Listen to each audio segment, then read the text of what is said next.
The world is getting crazier. People are acting more and more insane. The end of the world is tomorrow. There's only one thing to do when the world is falling apart. Listen to Basil and Gonz as they discuss this week's news and events through the lens of Bible prophecy. You are listening to Canary Cry News Talk. You're listening to Canary Cry News Talk. Today is June 3rd, 2020, episode 204. And this week, SCREAMOCKALYPSE Now. My name's Basil. And this is Gonz. Welcome to the podcast where we're not racists, but we do talk about things that are going on. And we're live streaming to the Face Like the Sun YouTube channel, Canary Cry Radio YouTube channel, twitch.tv/Canary Cry Radio, dlive.tv/Canary Cry Radio, Facebook, and also Periscope, Twitter. Welcome, everybody. Hope everyone is safe out there. That's right. This is pretty impressive, Gonz. 3 days in a row. We didn't mean to do this, but this is where we're at. This is life now. So many things to get caught up on. Let's see here. But you know what? I think we just need to do something real quick, Gonz, in response. And I can't believe that we have to do this, but these are the days that we live in. And you hinted to it just a second ago. But just going on the record, our official stance on racism and equality. We are against racism bad, and equality good. I can't believe we have to say this, but this is what we have to do. So if you're looking for the Canary Cry official stance on these things, racism bad, equality good. And if you need to add or subtract anything to that statement, that's your problem, not ours. Okay. Anything to add to that, Gonz? Yeah, if you want to figure out where the origins of all of that comes from, you can go ahead and read Genesis 11 and the Tower of Babel moment and the splitting of humanity there, why God did that and all that. You can get into it. But also before then, you know, we all have the same ma and pa if you go back far enough with Noah, and then before that, Adam and Eve. So, you know, all are made in the image of God. So... That's right. And, you know, it's just new people who come to the show, you know, sometimes will get a little triggered by views that may not line up directly with theirs. And that does not mean that we are literally Hitler. We denounce racism, and we are big fans of equality. And just because we talk about, you know, we ask questions and don't hold the official view on a lot of things, does not go against that. Now, some people may be triggered by the fact that we're even having to talk about this. I was a little triggered that we have to outwardly say that, but that's what we're doing. I know we can't take that as a given, especially being on the internet with everybody in the world. So there you go. Official stance. Write it down if anybody asks. Yes. All right, Gonz. Oh, yeah. Oh, I was going to say we got a few jingles in from Godspeed, so we'll be using that along the way. So thank you, Godspeed. And this first one is actually one that he brought in, and one that we're going to start with because we have a brief update. We interrupt this broadcast to give you a brief update. By the end of this timely interruption, you will be thoroughly updated. I like that one. We're going to give you an update, and when we're done with the update, you're going to be updated. Here we go. Speaking of racism, this is in my neck of the woods here. Not proud of this whatsoever. I'm not going to play the audio because there's vulgarity involved, but this is there's a video here that's gone a little bit viral. It's a man driving in a car, and he's got his windows rolled down. He's got a giant Trump flag, and let me just pull up the change.org. Get racist Randy Soderstrom out of Laguna Niguel. Racist Randy. And what was his charge here? He was flipping a U-turn at the light. You can hear Randy clearly yell towards the peaceful protesters who were on the side of the street there. White power, F black lives. Come to my neighborhood and I'll show you what white boys are about. F N-word. I mean, come on, Randy. Come on, Randy. Racist Randy. was he doxxed. got doxxed then. He got Somebody totally doxxed. found him and doxxed him. Oh yeah, his name, his driver's license, his home address, the whole thing was and there's a change.org petition here to get people to sign and get him out of Laguna Niguel or whatever. Here's the thing that everyone's missing with this clip, okay? Sure, not cool, all the stuff he said there and whatever. But the real thing here, and I've talked about this before, and no one's talked about it, as far as on social media in terms of this situation here. He's in a BMW. Now, in my neck of the woods, it's like a calling card to be a jerk. Like, if you drive a BMW in where I live, as far as I'm concerned, I'm sorry if you drive a BMW, anyone who's listening out there. May not be true across the country or across the world, but as far as where I am, automatic jerk. So I think this is this is very much in line with the theory that anyone who drives a BMW is a jerk. So there you go. Yeah. Well, that might be its own form of racism. Gons, watch out. Oh yeah, but yeah, it's hard to get too sad about Randy getting doxxed, and that's just kind of what happens nowadays. You can't. You can't be a jerk, or else everybody's gonna know it. Well, there are fake provocateurs out there as well. So this could be one of those issues where they're just trying to stir things up, and they saw the the protesters on the sidewalk there with the BLM posters and stuff, and he was just triggered and went off, and so yeah. Vancouver Mark. I don't know if I've seen Vancouver Mark, but he's in the chat over on Twitch. He says, Randy need Jesus. That's right. Amen Randy to that. do need Jesus. Randy do need Jesus. Gons is a carcist.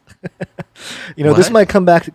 Somebody said Gons steams in the desert on Twitch said Gons is a carcist, like a car racist. Oh, yeah. And You this are a actually, carcist. this might come back to haunt. Cars become self-aware. This might be. Oh yeah. Yeah. All those self-driving BMWs, man. You're gonna be on a list. I know they're gonna. I'm gonna step in one, and one of them's gonna self-destruct for the purpose of protecting all just BMWs. Another reason not to trust the robots, Guns. Yeah, no robots. Well, why don't you hit that update button again? I got one for you. We interrupt this broadcast to give you a brief update.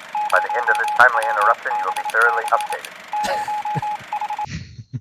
I love it. Yeah. Okay, this is coming from Fox4News.com. Big cat rescues Carol Baskin, awarded control of Tiger King Joe Exotic's former zoo. Now, here's the thing. I get it. Hey, don't get mad, everybody. We're just giving the updates, waiting for everybody to get into the stream. But I thought this was important. I watched all of Tiger King. It seems like such an innocent time. Remember at the beginning of quarantine, and Tiger King was like the most important thing to talk about on the internet? I kind of remember. What I saw happened to one those? episode. Yeah. Good days. I know. Every day is, I can't believe you only watched one episode. But I know, I'm sorry. Here's a little update for all the Tiger King fans on the stream. I know I'm not the only one, but even that headline is triggering for all the Tiger King fans. I'll read it again. Big cat rescues Carol Baskin, awarded control of Tiger King Joe Exotic's former zoo. Tampa, Florida. Joe Exotic's worst nightmare has come true. A federal judge has granted Big Cat Rescue CEO Carol Baskin control of the GW Zoo, formerly owned by the Tiger King. The Oklahoma Animal Park was made famous by the Netflix series, which documented a failed murder-for-hire plot against Baskin by Joe Exotic, whose real name is Joseph Maldonado Passage. A lawsuit began between Big Cat Rescue and Maldonado Passage's mother, Shirley Schrebvogel, resulted in Monday's court order, which granted ownership of the zoo to Baskin, according to a copy of the ruling obtained by Fox 13. Judge Scott Polk made the order after determining the property had been fraudulently transferred by Maldonado Passage to his mother in an attempt to avoid paying Baskin a settlement in a trademark infringement lawsuit. The judge ordered the GW Exotic Zoo, which is now run by Jeff Lowe, to vacate the property and hand over control to Big Cat Rescue. The order gives Lowe 120 days to vacate the premises. All animals must be taken off the property as well, while the title for the land must be transferred to Baskin. The order also grants ownership of several vehicles and portable buildings to Big Cat Rescue, and then it goes into the history of the whole thing. So there you go, Tiger King fans. Carol Baskin now owns Joe Exotic's former Jew. Oh gosh, zoo. Whoops. So wow, I think that's the biggest blunder you've ever had on the show. It was misspoken, obviously, but certainly maybe a little Freudian slip there, Basil. Yeah, I don't even know how that would relate, but there you go. We're still getting warmed up for the live show here. These cold reads, man. These cold reads. Oh. So there you go. I don't know. I'm not seeing a whole lot of people who seem to care about Carol Baskin in the chat, but that's okay. Everybody needs to know she now owns the zoo. I'll just say that I saw the first episode, and I didn't really like her. I thought she was a little intense. Yeah, I know. You saw one episode. Yeah. So my limited, so there you go. My limited knowledge of the show, but yeah, there you go. Okay.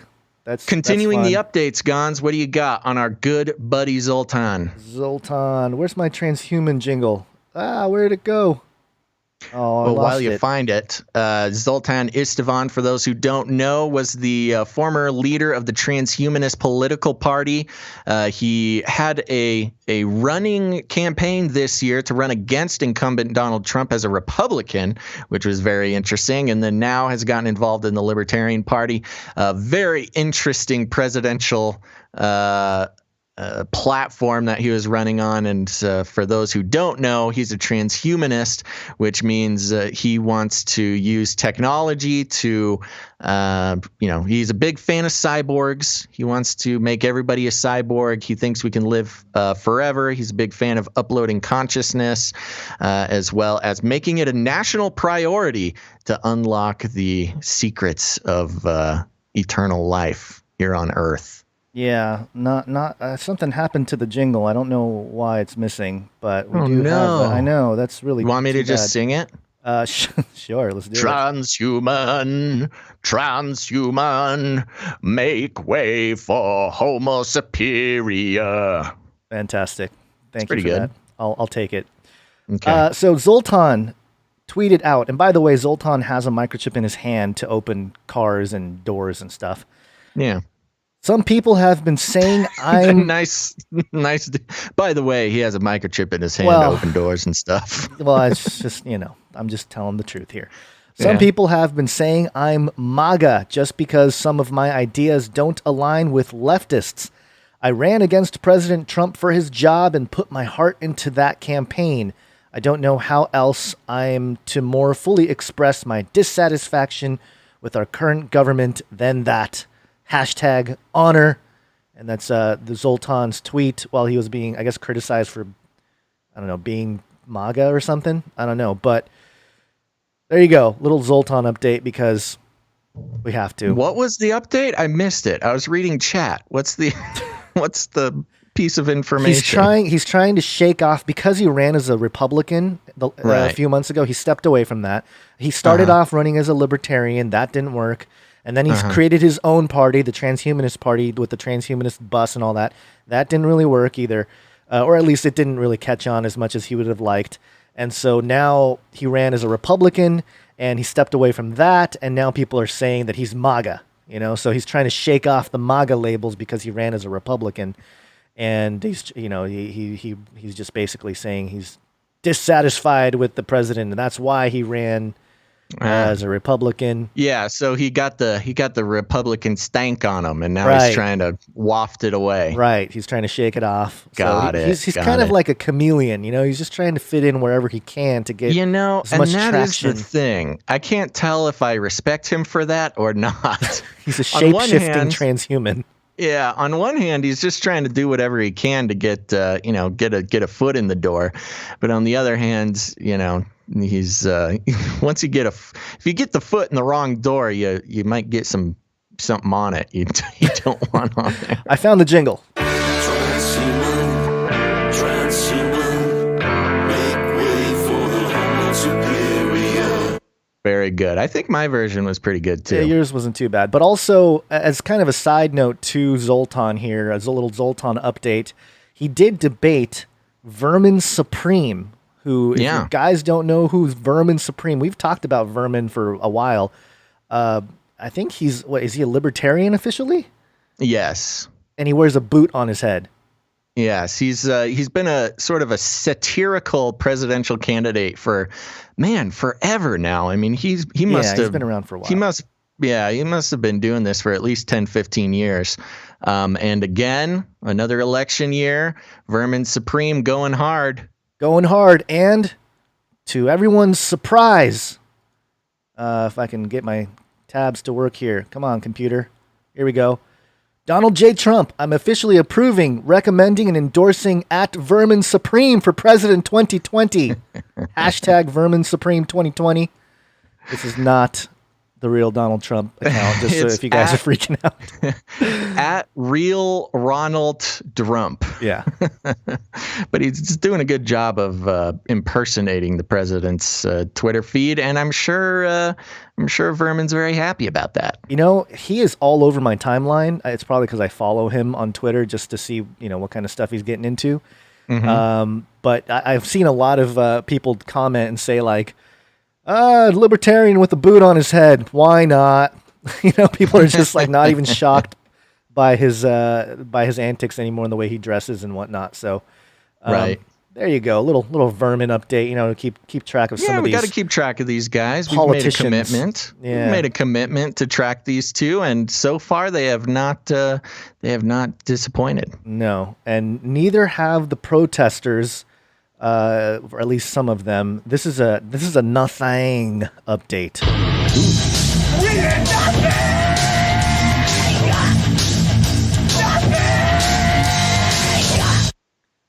And we've been keeping track of some of these, just these screams, these moments of the anger, triggering that's happening. Sure, yeah. And so we found another one here.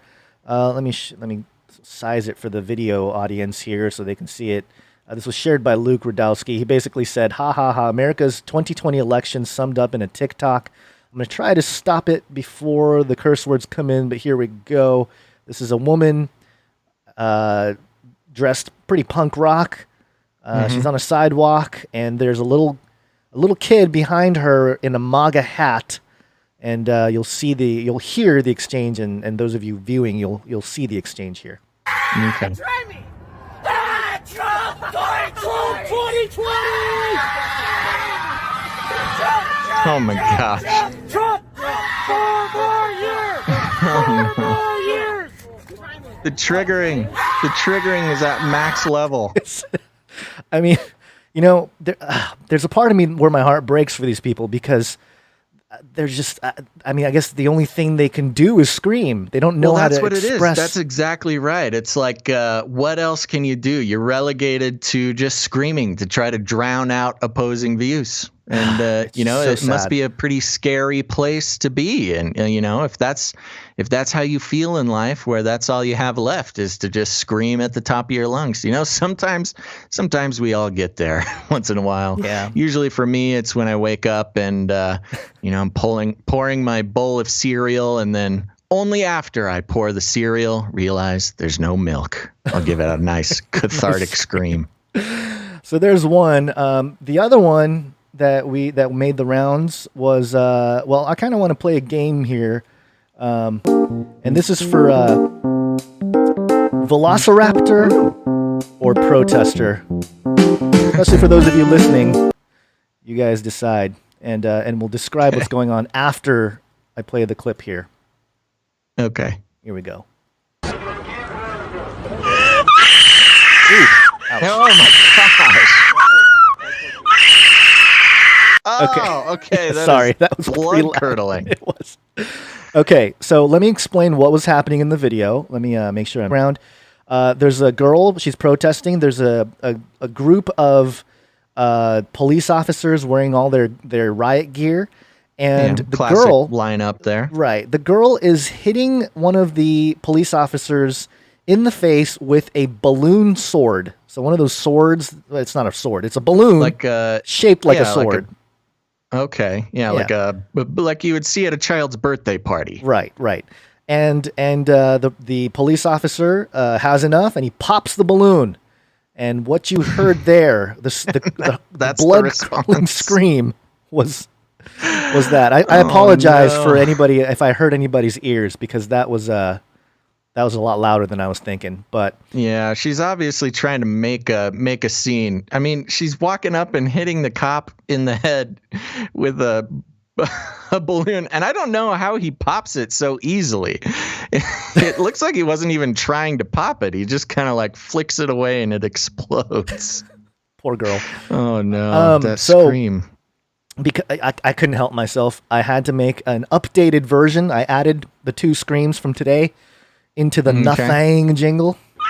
Oh god.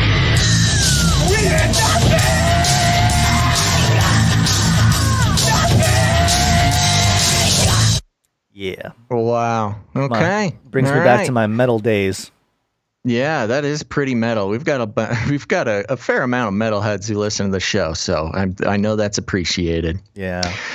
Okay, Gonzo, are you ready for more relevant, not relevant, but a more hard-hitting update? Sure. And I'm trying to find the jingle, and I'm really not having a good day with jingles today. What happened to all my jingles? I don't know, man. It's just not in order, and everything's out of whack. And well, let's just go with this one. Burn it all. Okay. This is from StarTribune.com. Article headline: Read the amended charges against ex-Minneapolis police officer Derek Chauvin. Attorney General Keith Ellison's office upgraded charges against the former Minneapolis police officer who knelt on George Floyd's neck and charged the other 3 officers at the scene with of aiding and abetting murder. Wow, read the amended charges. So we've got the actual documents here. Do we want to go all the way into these? I'm going to have to zoom in to be able to see this. We don't have to. I mean... Yeah, so we have, I'll just go through it. We got a 2nd-degree murder charge. Mm-hmm. We've got a 3rd-degree murder charge and a 2nd-degree manslaughter. I think, are those the ones just against Chauvin, or is that the whole team there? Nope, those are the actual charges brought against Derek Chauvin. We've got a 2nd-degree murder, a 3rd-degree murder, and a 2nd-degree manslaughter. For those who need a little clarification, 2nd-degree murder is unintentional while committing a felony. 3rd-degree murder is perpetrating an eminently dangerous act and evincing depraved mind. Wow. And then the 2nd-degree manslaughter is culpable negligence creating unreasonable risk. So there you go. This is, it's very interesting because you don't actually see this very often. The police unions are quite good at protecting police officers. Oh, we either lost me or we lost Gons. I'm not sure which way that was. I'm here. Can you hear but me? We'll reconnect here in a second. No, you can't hear me? There we go. We had a disconnection for a second. Oh, okay. Well, everything seemed fine on my end, but maybe it was on your end. Could you hear me while I was speaking that whole time? Yeah. Huh. Weird. Okay. I couldn't hear you. Had a little the reconnecting NSA is thing. tapping in. They're tapping the line. I know. Yeah. Yes, they're trying to be sneaky, but we know when you're tapping in, NSA. Welcome to the show. So yeah, there we go. And charges have been brought against the 3 other officers who were sort of standing by and helping out, helping keep the public away from Derek Chauvin as he was committing one of his 3 current charges, and they have also had charges brought against them. So I'm trying to scan through here, see what exactly their charges are. Now, I've been seeing this a lot from like just on social media. I haven't done the digging myself, but there's a lot of people saying that the cops are from the same, or they're the same cops from Sandy Hook and the Boston bombing, that they were around or they were in there. Have you looked at that? People. trying to compare photos of that. That would be very interesting if that were the case. Yeah, well, for obvious reasons. But have you actually looked at the photos for that or anything? I have. Have you? No, I haven't. That's why I'm wondering where so it's all it is from. floating around in the more kind of conspiracy-y circles on Facebook, which happens to be where my Facebook account kind of floats around for weird reasons. I don't know why. Zuck, keeping you in line. Yeah, there are photos of cops involved with Sandy Hook and the Boston bombing. And, I couldn't quite say that all 4 of the officers matched in all 4 of the pictures. They're certainly kind of, in a categorical sense, they look similar. Like, there's 4 officers in all 3. There's an Asian guy and a white guy and kind of a Latino type of guy, but the images that I saw are not the resolution's too low to say conclusively. That's but always that the does classic. go pretty deep down the conspiracy rabbit hole, if that were the case. Yeah, I mean, it's always the pixelated versions of the photos. So which many makes it really pixels, hard. man. So little pixels, I say. Yeah, not enough pixels. Yeah, we need more pixels, man. Get more pixels. All right, let's talk about some surveillance as we get into this. Yeah, let's do it. If I can find the jingle, it would be fantastic. Gons, do we need to take a break in the whole show so we can get the jingles? No. Did you ever have the feeling that you were being watched? All right, BuzzFeedNews.com. The DEA has been given permission to investigate people protesting George Floyd's death. Doesn't seem too wild of a concept, but there you go. The DEA has been given permission to investigate people protesting George Floyd's death. The article reads, the Drug Enforcement Administration, that's the interesting part. Why the Drug Enforcement Administration has been granted sweeping new authority to, quote, conduct covert surveillance and collect intelligence on people participating in protests over the police killing of George Floyd, according to a 2-page memorandum obtained by BuzzFeed News. Floyd's death, quote, has spawned widespread protests across the nation, which in some instances have included violence and looting. The DEA memo says police agencies in certain areas of the country have struggled to maintain and or restore order. The memo requests the extraordinary powers on a temporary basis, and on Sunday afternoon, a senior Justice Department official signed off. Attorney General William Barr issued a statement on Saturday following a night of widespread and at times violent protests in which he blamed, without providing evidence, quote, anarchistic and far-left extremists using Antifa-like tactics for the unrest. He said the FBI, DEA, U.S. Marshals, and the Bureau of Alcohol, Tobacco, and Firearms and Explosives would be, quote, deployed to support local efforts to enforce federal law. Barr did not say what those agencies would do. Dum, dum, dum. The DEA is limited by statute to enforcing drug-related federal crimes. Yeah, how reasonable. The DEA, the Drug Enforcement Agency, would be limited to enforcing drug-related crimes. But on Sunday, Timothy Shea, a former U.S. attorney and close confidant of Barr's, who was named acting administrator of the DEA last month, received, look at the sneaky little stuff sort of slipped into this, talking about how Timothy Shea, a former U.S. attorney and close confidant of Barr's, was happened to be named the administrator of the DEA last month. Received approval from Associate Deputy Attorney General Bradley Weinsheimer to go beyond the agency's mandate, quote, to perform other law enforcement duties that Barr may deem appropriate. Does the DEA just not have enough to worry about? There's not enough drug crimes going on now with the legalization of marijuana. There's not enough enough crimes to fill up the jail cells, so we got to put them on other duties. Either that, or they're just trying to lock down on I don't know, whatever the drug of hope, the drug of, I don't know, maybe they're trying to just expand I don't know. Keep going. Yeah, okay. Quote, in order for DEA to assist to the maximum extent possible in federal law enforcement response to protests which devolve into violations of federal law, DEA requests that it be designated to enforce any federal crime committed as a result of the protests over the death of George Floyd. Shea wrote in the memo, DEA requests this authority on a nationwide basis for a period of 14 days. Interesting. A spokesperson for the DEA declined to comment. On Tuesday afternoon, Keith Criscull, associate special agent in charge of the DEA's New York division, sent an urgent email seeking 25 volunteers to assist with, quote, security to the Capitol in Washington, D.C. from Tuesday through Friday. Two sources knowledgeable about the deployment said 15 people from the DEA's elite special response team and 10 special agents were chosen. Not all 25 volunteered, the sources said.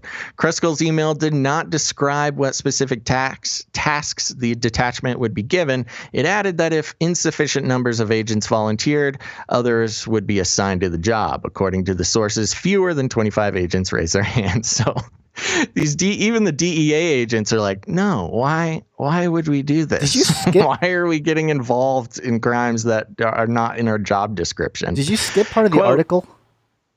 I don't think so.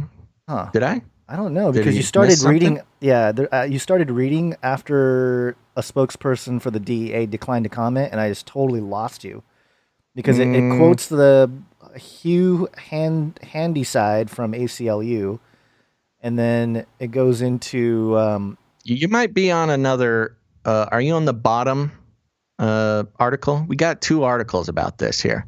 I don't think I skipped anything. It says DEA requests authority on a nationwide basis for a period of 14 days. And then it goes into how they decline comment. Anyway, so let's get through this and let's talk about it because there's some interesting things to point out. Drug enforcement agents should not be conducting covert surveillance of protests and First Amendment protected speech, said Hugh Handyside, a senior attorney for the ACLU. Quote, that kind of monitoring and information sharing may well constitute unwarranted investigation of people exercising their constitutional rights to seek justice. The executive branch continues to run headlong in the wrong direction. 3 DEA sources told BuzzFeed News they are troubled by the memo and see it as an example of the Justice Department potentially abusing its power in an attempt to smear the protests and crack down on protected First Amendment activity. The sources requested anonymity because they are not authorized to speak with the media. In addition to covert surveillance, the memo indicates that DEA agents would be authorized to share intelligence with local and state law enforcement authorities to intervene to protect both participants and spectators in the protests, and to conduct interviews and searches and arrest protesters who are alleged to have violated federal law.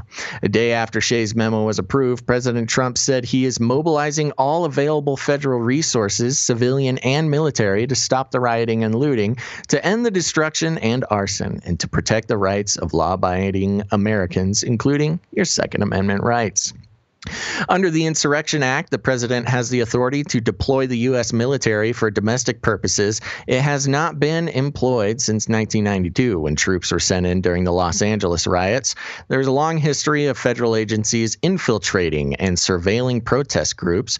During the protests in Baltimore in 2015 over the death of Freddie Gray, who died in police custody, the Department of Homeland Security monitored Twitter and other social media platforms, blah, blah, blah. There's a little bit more in the article there, but they're just landing the plane in an unsatisfying way. But there you go. So the Drug Enforcement, what is it?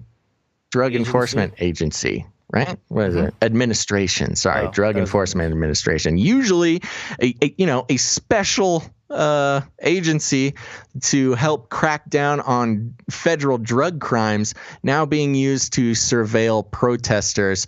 This is an example of Trump, following up on his promise from his speech yesterday, but also a little disturbing that we, even the members of the DEA, they couldn't get 25 volunteers out of the entire organization to, sneak in and infiltrate the protesters. Well, covert surveillance is kind of the big phrase that jumped out at me in It's like legalized covert surveillance. Like they're already doing surveillance, but now they're like, oh, we're just doing it under the law now because we have this excuse to really do it openly. Maybe, maybe the NSA and the FBI, they're already doing it, so they're like, hey, DEA, time to step it up. Time to come along with the rest of us.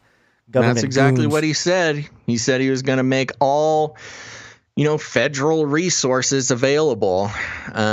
So there you go. We got all sorts of non-related agencies getting involved now.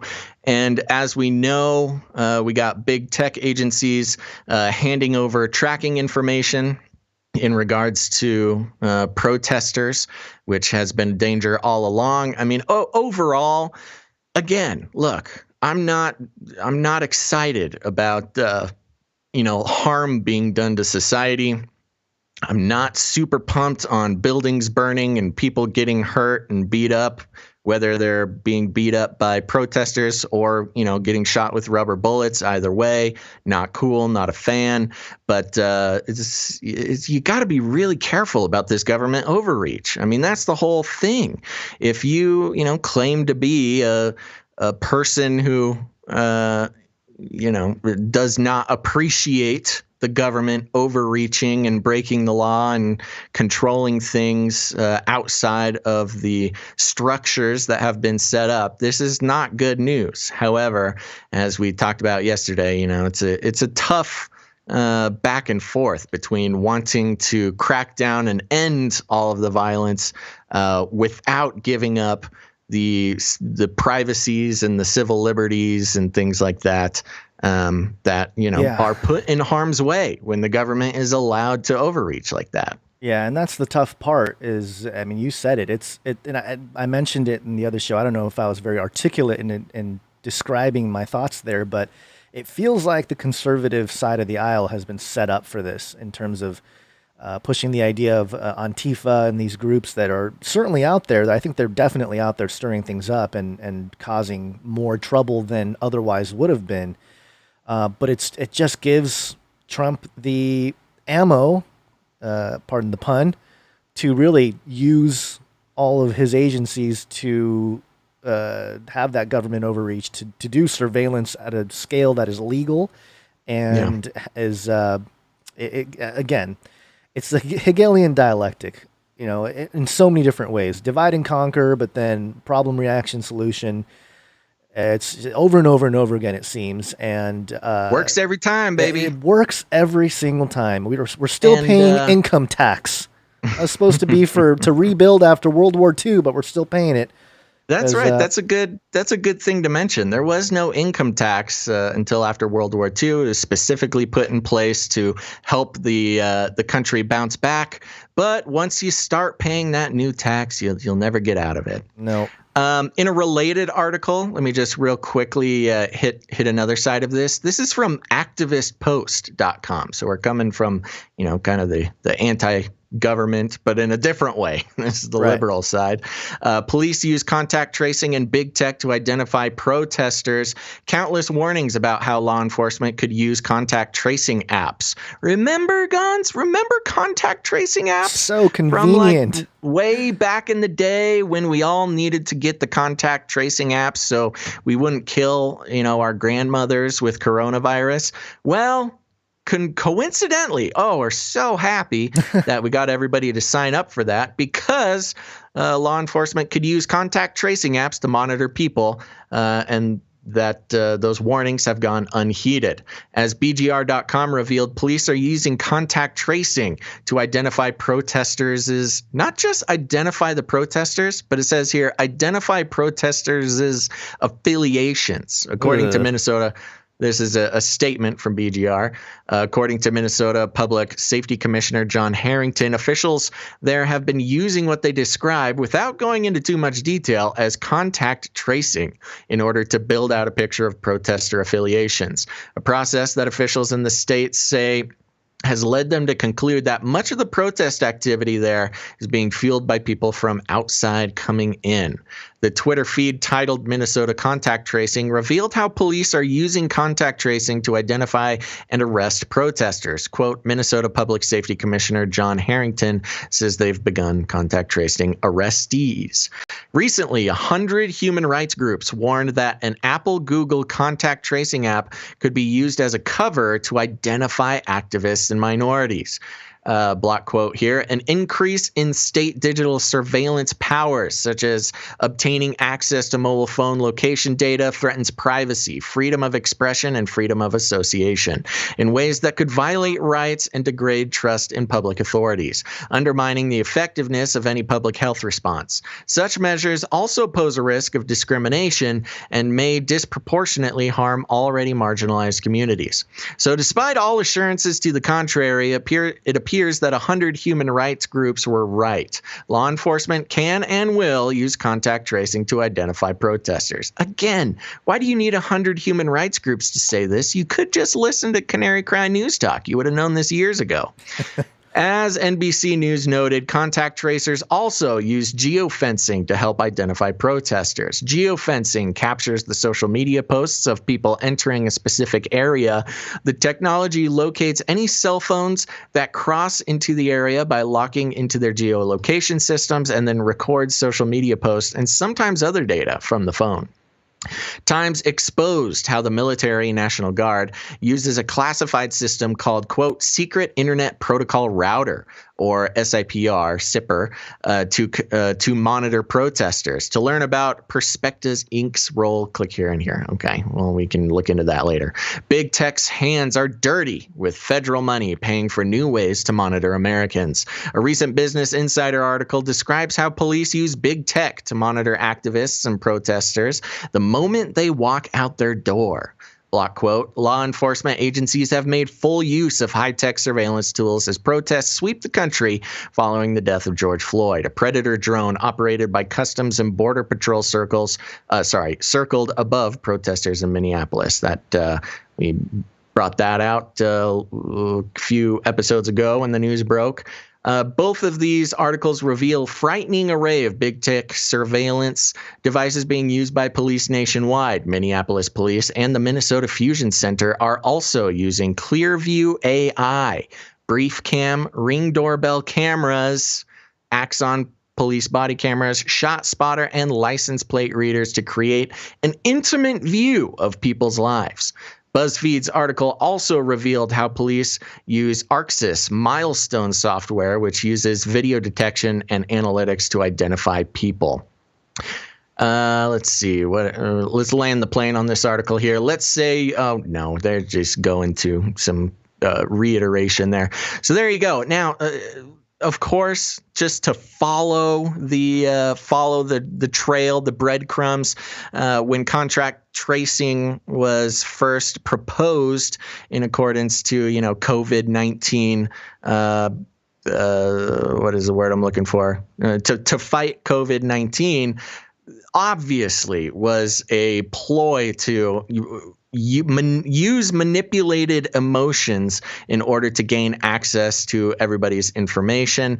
A lot of people saw it right off the bat, but of course, when you tell people that their very presence could kill their grandmother, they're going to go ahead and sign off on whatever you want to do. And one thing that's very impressive here, Gons, is, usually you spend years and years and years trying to trick people into giving away their rights, and then you can finally activate, that permission later on.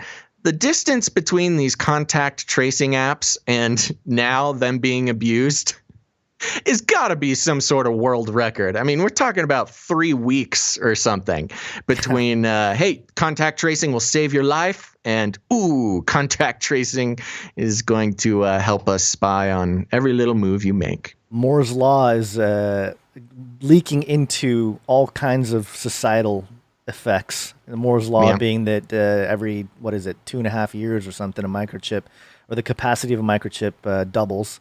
And but the thing that's very interesting is how much of a surveillance state we've created with all our phones and everything else, and the amount of guilty by association that can take place here is what's kind of obviously is frightening in the sense that it's not just like, oh, you know, they're going to know what you're doing or where you're going, but hey, what if you have a friend who you didn't know was part of some crazy activist group, and you go have lunch or whatever, and now all of a sudden your phone is tracked with this other person's phone, and now you're guilty by association, and you're being brought in to be questioned and that sort of thing. It endangers everybody in your life. When you agree to the contact tracing, you also endanger everybody around you, which is just not cool.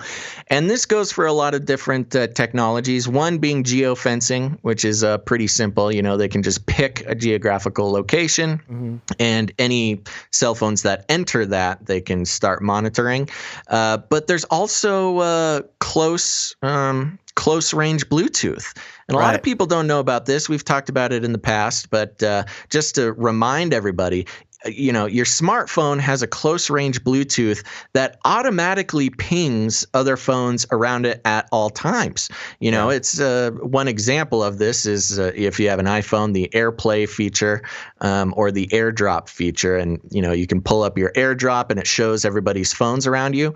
Well, that isn't just a fun way to send inappropriate pictures to everybody on the plane that you're on, but it's also being used to track who you are walking next to, how close you are, you know, and that helps them figure out who you're affiliated with. So if you are in the contact tracing system, you know, they could use near field Bluetooth to ping everybody's phones around you, which is just another like weird, really sinister way that this sneaks, you know, everybody becomes vulnerable to this type of tracing. You know, it feels like I was watching some old footage of protests from, you know, the 60s, you know, the anti-war protests back then. And the footage you have is like news agencies with cameras and stuff. You know, you don't have a whole lot. Pictures here and there, but it's mostly, you know, video footage that's grainy and that kind of thing. It's almost like the elite were like, hey, we got everybody with their phones. We got all the technology we want in place. Let's see how well it really does in tracking everybody. Let's stir the crowd up a little bit, and get this whole riot thing and you know, the protests and all that going. It's a great test to figure out how well their technology works. And you know, we reported a story the other day about the drone that flew over Minnesota. That was used in the drone strikes overseas. And I had a military buddy tell me that, oh yeah, they've been doing that for years. They deploy that stuff all the time. It's always flying up there. So it wasn't just, you know, because the story was like, oh, they deployed the drone for this occasion or whatever. But yeah, I guess they've been doing that for a while now. So no surprises there. But for the, you know, normal folk out there, they might be disturbed to find out that the same drones that were used. And it's easy to forget. You know, you might hear this on some weird podcast. You know, it happens. And then you just kind of forget about it and you don't think about it. And you bring your phone with you to the to the protest, and there you go. You're narking on all your fellow protesters out there. So keep that in mind while you're out there. I do want to give a shout out real quick into the Twitch channel because I see we have a new user in the chat whose Twitch name is An Observant Person. I like Which that. is very funny. I like it. Very good name. Nice. All right, Gons, what do you got? What's next? Welcome to Chinese News! Yay, we got some Chinese news now. Well, of course. I missed it last show. Yeah, well, we reported I think it was the last episode where we discussed a whole bunch of the communist and socialist groups in the United States, the political groups that were all kind of pushing for the violence, or at least not really condemning the violence, and saying that, hey, you know, the whole Black Lives Matter is a really good reason to start some of the protesting. But here we have China's foreign ministry spokesperson on Monday, this is a couple days ago, urging U.S. to eliminate racial discrimination, protect minorities. And if you don't see the irony in that, you know, I don't know, I can't help you. This is a 33-second clip from the Ministry of Foreign Affairs of China. Ding, ding. Black lives matter. Their human rights need to be guaranteed. racial discrimination against minorities is chronic sickness in American society. The current situation shows the severity of racial discrimination and police violence there, as well as the urgent need to resolve these issues. We hope the U.S. government can take substantial measures and fulfill its obligations to the International Convention on the Elimination of All Forms of Racial Discrimination, so as to safeguard and guarantee the legitimate rights of minority groups. Oh my gosh. That is so funny. It is mind-blowing that was the CCP stance on it. I mean, of course, the CCP, the Chinese Communist Party, will say whatever they need to say for them to look good and for America to look bad, because, you know, you can't have Americans having a better society than the communists. And of course, as we all know, I'm seeing everybody in the chat bring it up. The Chinese Communist Party currently imprisoning millions of Uyghur people, a minority in China there, and putting them through, just horrible, horrendous conditions. And we don't even know the extent of it because, only so much gets out. You know, I'm sure they're doing horrible things. And, this reminded me. I grew up watching a little show called South Park. Do you ever watch that show, Basil? I'm sure you probably caught some episodes. I used to, yeah. And they did a lot of subtle political commentary where they would flip, make an opposite type of... Anyway, this whole thing, this press conference, is literally what the show South Park would show as like the Chinese government coming out and saying that we support human rights. Yeah. You know what I mean? It's just so absurd that it's pretty incredible. It's amazing to me that this is even... And it's even made it into the mainstream. I mean, this is not conspiracy theory that China has imprisoned, not just imprisoned, but full on concentration camps. Yeah. Full of the Uyghur people. And again, mainstream reporting about organ harvesting going on, using the minorities as an organ farm to, provide extra organs. We need extra organs over there in China. I think we don't have the story in front of us, but there was something out there a few weeks ago about how they shut down like hundreds, I think, of churches because of part of it was the Ronas, but another part of it, a good excuse to shut down the churches, because of course the Christians there, those are the people that are actually standing for some kind of freedom within that communist regime. So it's just fascinating how in America we almost take Christianity for granted, or just followers of Jesus for granted, because we have some of the freedoms to express it. But in a place like China, we fight over the rapture, we fight over different denominations or whatever. But in China, it's just like your church, boom. Yeah, it's an enforced secularism, and of course, the for years, my entire life, been hearing about the persecution of Christians, but there's also the persecution of almost any spiritual or organized religious activity over there. So it's really horrible. So for China to come out and not to mention what's going on in Hong Kong. I mean, that's not even technically a religious or a racial minority. That's just a thriving economic hub that they don't want people being free in. Yeah. It's funny too. I almost mentioned it in yesterday's show, but we were talking about the BRICS yesterday.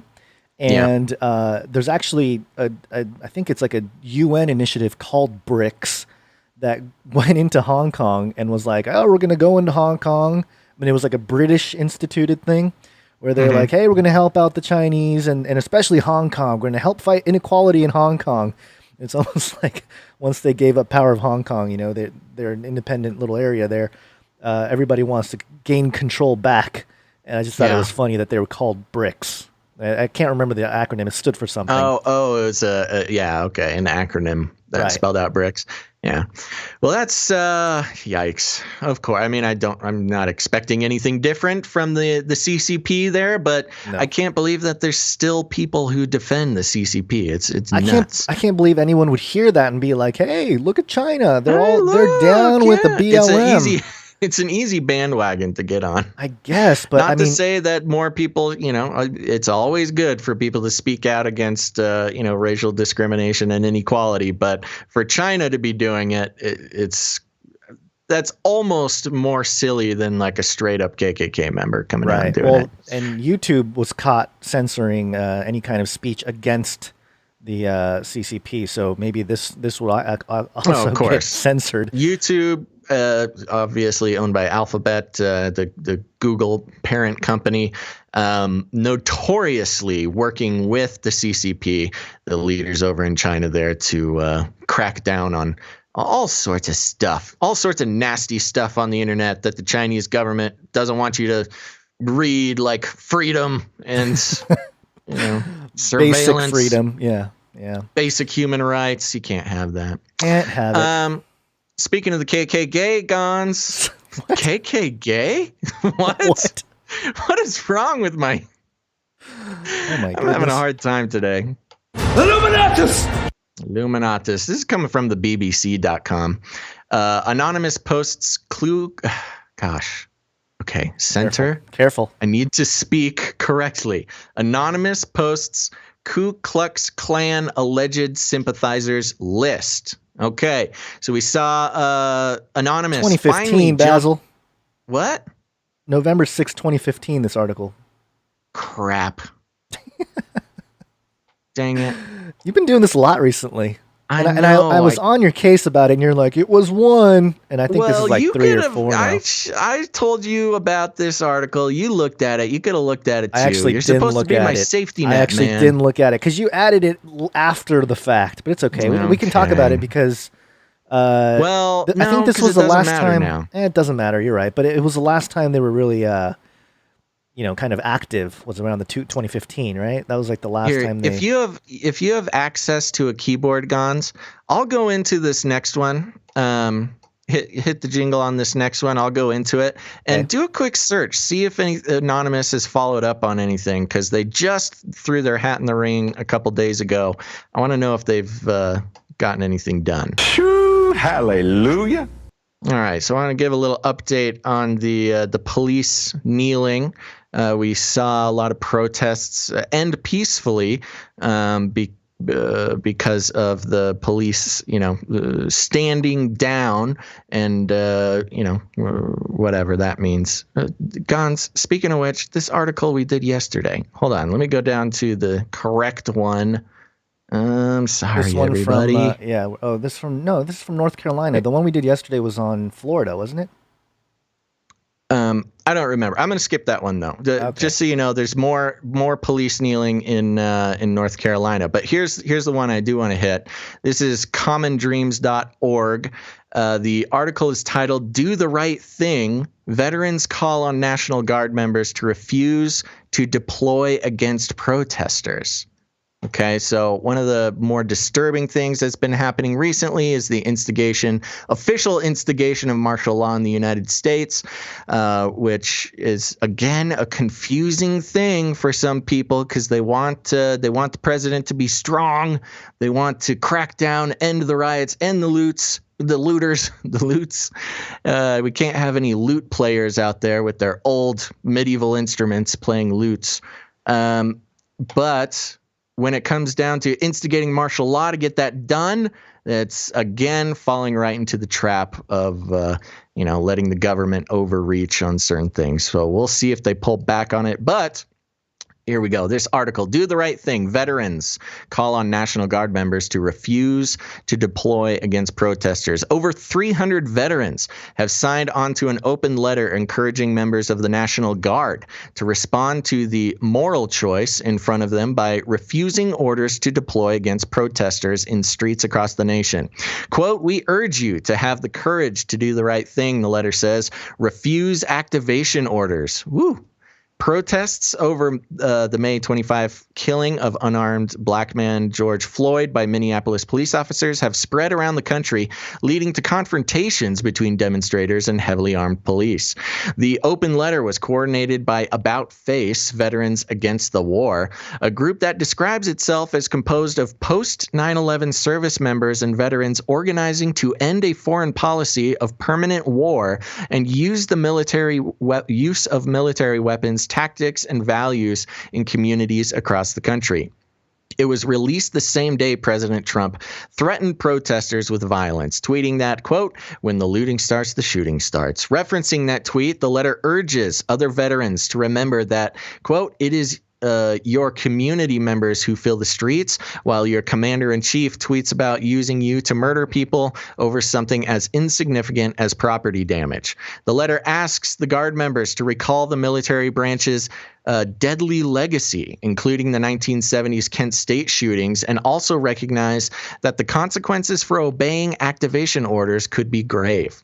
Quote, "We know the consequences you may face for disobeying orders. Many of us have faced them ourselves, and many of us live with the consequences of following orders we shouldn't have, and can tell you that the cost of moral injury is far greater." Army veteran Brittany DeBarros of Veterans Against the War, who helped organize the letter, criticized Trump for his move Friday evening to hide in an underground bunker while protests broke outside of the White House. Quote, "It is asinine for a rich man hiding in a bunker to ask these troops, most of whom probably signed up to pay for access to college and health care, to take actions that will inevitably lead to more violence and haunt them for the rest of their lives," she said in a statement Tuesday. DeBarros expanded on those possible consequences in an interview last week with In These Times' Sarah Lazare.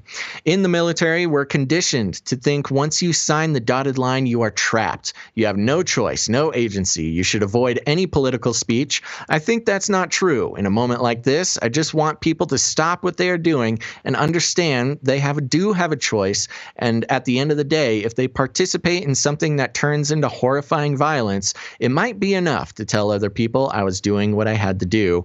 But that's not going to be enough for you to live with. I wish more of us had known we could pause and say, do I really support this?" According to the National Guard, as of Monday morning, over 17,000 Guard members have been activated for civil unrest in 23 states and Washington, D.C.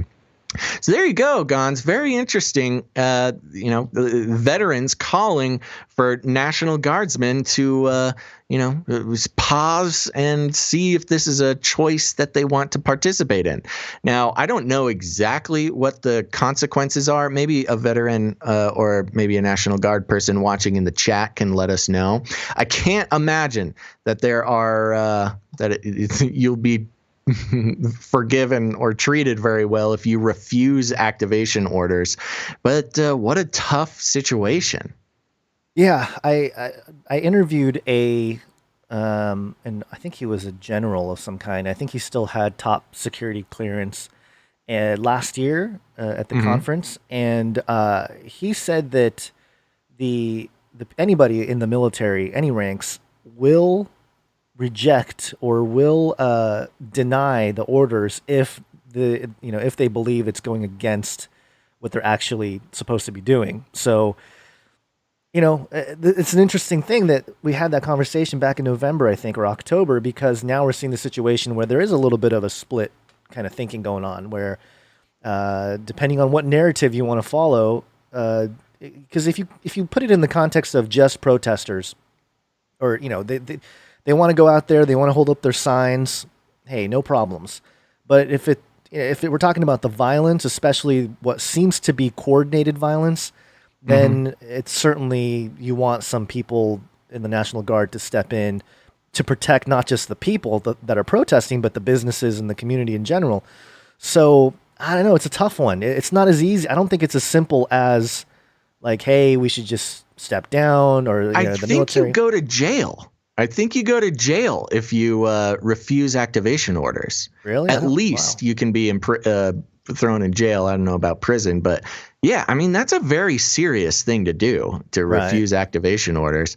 Yeah, I get it. It's complex and it's subtle for sure. I'm not trying to say this is an easy choice, but for people who don't like the idea of martial law and putting yourself in an adversarial role against your own fellow Americans, I could see how that could be a tempting offer, but that's got to be a very hard decision for some National Guardsmen. Did you see that picture floating around of, I believe it was L.A., the National Guard being deployed there, and there's a video. I just saw a picture. I don't know if videos exist or not, but there's National Guardsmen walking down the street with their rifles, across their chest there, but there are no clips in the rifles. I didn't see that, but I know that they're deployed there. I have a friend of mine who was letting me know that he was basically activated and then he was deployed out to the LA area, and he was telling me a couple days ago that they're planning for 4 to 14 days of activation and of just kind of making sure things are kosher, if you will. Yeah. So they'll be out there. Plaid City. Watching on D Live says, I doubt Guard would go to jail. I spent 20 years in, and there would be consequences, and that might be an option, but I doubt it. So nothing confirmed there, but it probably depends. It probably depends on the number of people and the reason, and there's probably a lot involved here. It's probably a fluid thing where it's not so black and white. Like if you do it, then because when we're talking about ranks, what rank is I'm sure that has something to do with and it. Stuff. So. You wanted me to see if there's any kind of anonymous news. I did find a Forbes article that was kind of interesting that we can jump into real quick before we. Yeah, let's check in on Anonymous. Here. What's going on? Okay, so Anonymous, this is on Forbes.com. Twitter silences anonymous hackers threatening to dish the dirt on Trump. And this was actually kind of interesting. It says here, as I reported on June 2nd, supposed anonymous hacking collective affiliates are threatening to reveal President Trump's dirty laundry. In support of those protesting following the death of George Floyd, Anonymous seemingly emerged from the shadows where it had remained, largely ignored for some years. But any credible dirt relating to Trump has so far firmly failed to be dished. Now one of the groups threatening to do just that has been silenced by Twitter. Whether you think that Anonymous is an international band of info warriors or an even looser affiliation of hackers than it was before matters not. The concept of Anonymous has, as some kind of disruptive force for good or bad, depending upon your perspective, has undoubtedly struck a cultural chord. That chord is being strummed the loudest on Twitter, with one group claiming anonymous affiliation, Your Anon News, gaining millions of new followers since the Black Lives Matter protest started. That account has more than 7 million followers now, which is quite a bit on Twitter. A somewhat less popular account, Anon News, still had a following of some 120,000. It was the latter group that had posed the question, quote, should we leak more info on Trump, which prompted my reporting yesterday. Trump's dirty laundry is a scarce commodity. The R-Evil ransomware group had threatened to reveal Trump's dirty laundry in May, and that turned out to be a damp squib rather than a smoking gun. Hardly surprising, then, that I was less than convinced Anon News, or any of the so-called anonymous affiliates for that matter, had real dirt to dish on Trump. Marcus Hutchins, the hacker who saved the internet from the WannaCry attack in 2017, did some digging and discovered that before June 1st, when Anon News deleted all old tweets and started covering the protest, it had been a, quote, fake K-pop giveaway spam account. Oy. Now it would appear that we'll never know if there was dirt to be dished, at least not from the Anon News account. Reuters has today, June 3rd, reported that the Anon News account has been removed after being responsible for, quote, spam in coordination with other spammy accounts, according to a Twitter spokesman. Spam. This isn't to say that the anonymous activity, which has seen such a boost online, is being orchestrated by puppet masters in hoodies. That same Twitter spokesperson told Reuters it had not seen any evidence of, quote, substantial coordinated activity between the well-established anonymous accounts According to Twitter, there has also been some activity with regard to accounts changing their profile names and photos in order to be visibly associated with Anonymous, likely in an attempt to acquire followers. However, the author of the 2014 book, Hacker, Hoaxer, Whistleblower, Spy, The Many Faces of Anonymous, McGill University professor Gabriella Coleman is quoted by Reuters as suggesting some of the original anonymous hackers are involved in the 2020 resurgence. This would fit the decentralized hacktivist movement narrative, but still leaves many questions unanswered, not least if there is any Trump dirty laundry to be washed in public. I finished my report yesterday quoting someone as saying that Anon News needed to, quote, defecate or abandon the commode, as a way of urging them to either get on with it or shut up. The commode has been pulled away by Twitter, but I'm seeing zero evidence of anyone else ready to sit upon the throne and be anything but vocal and constipated. So, they got it's interesting. As we reported, Anonymous joined the conversation a couple days ago, so it'll be very interesting to see what comes out about that. But we did. It was interesting to see them take the side of the BLM conversation and get all those people that are part of that movement to be all riled up, like, oh, here we go, Trump laundry or dirty laundry from Trump. I didn't find that very surprising at all. They've always kind of been on the social justice side of things. Okay. But what I do find interesting is that they got pulled from Twitter, especially in the context of the whole Trump Twitter issue recently, where they put fact checks on them and stuff like that, and then him turning around and not only threatening to crack down on the freedoms of social networks, but actually signing an executive order that begins to pull the protections away from the companies themselves. I wonder if this was a move to kind of get back in the president's good graces, maybe by Jack Dorsey there, because that doesn't seem like a good enough reason to pull a whole account, to shut down a whole account, especially one that big, and especially one from Anonymous. Yeah. If I was Twitter, I would not want to make enemies with Anonymous.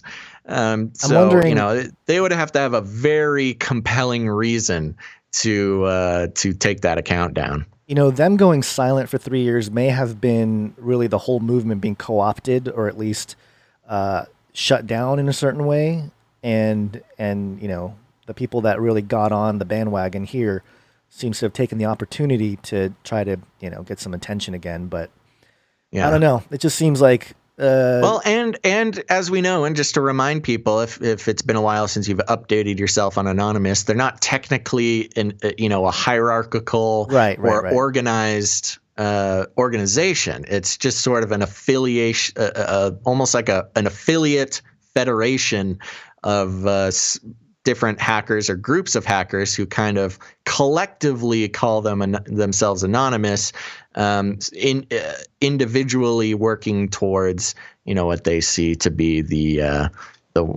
best ways to make the world a better place. Here's my assessment of the Anonymous situation here. Mm-hmm. Oh no, they're gonna. See, now you're scared. I just scared you. I am. I don't want to. I'm not scared. I have a healthy respect for Anonymous. Okay. They've done great stuff in the past that I've, during the Occupy Wall Street stuff and a lot of stuff over the years. They've they've done some very important work. So I'm interested to see what they can pull off here. Interesting thing, Gons.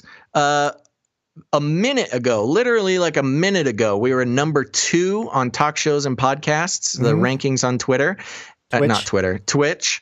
And I just refreshed the page and we've gotten pushed down to like 16th. Oh. So I don't know what's going on, but people over there on YouTube or wherever you're watching, if you want to help us out, climb that ladder there to help get in front of more people over on Twitch. Go to twitch.tv/Canary Cry Radio. We got to pick up the viewership a little bit and climb up the rankings. You must have said something they didn't like. Also, if you're on YouTube on either of the Canary Cry Radio or Face Like the Sun channel, if you give the video a thumbs up, then YouTube will be forced to share the live stream here, and the counts have been going down, and I don't think that's just has to do with Basil's googly eyes. I think it's got something to do with the way their algorithms have been pushing down the channel. And by the way, so yeah, let me just rant about that real quick before we move on, because I had seen people, YouTubers, other creators say that,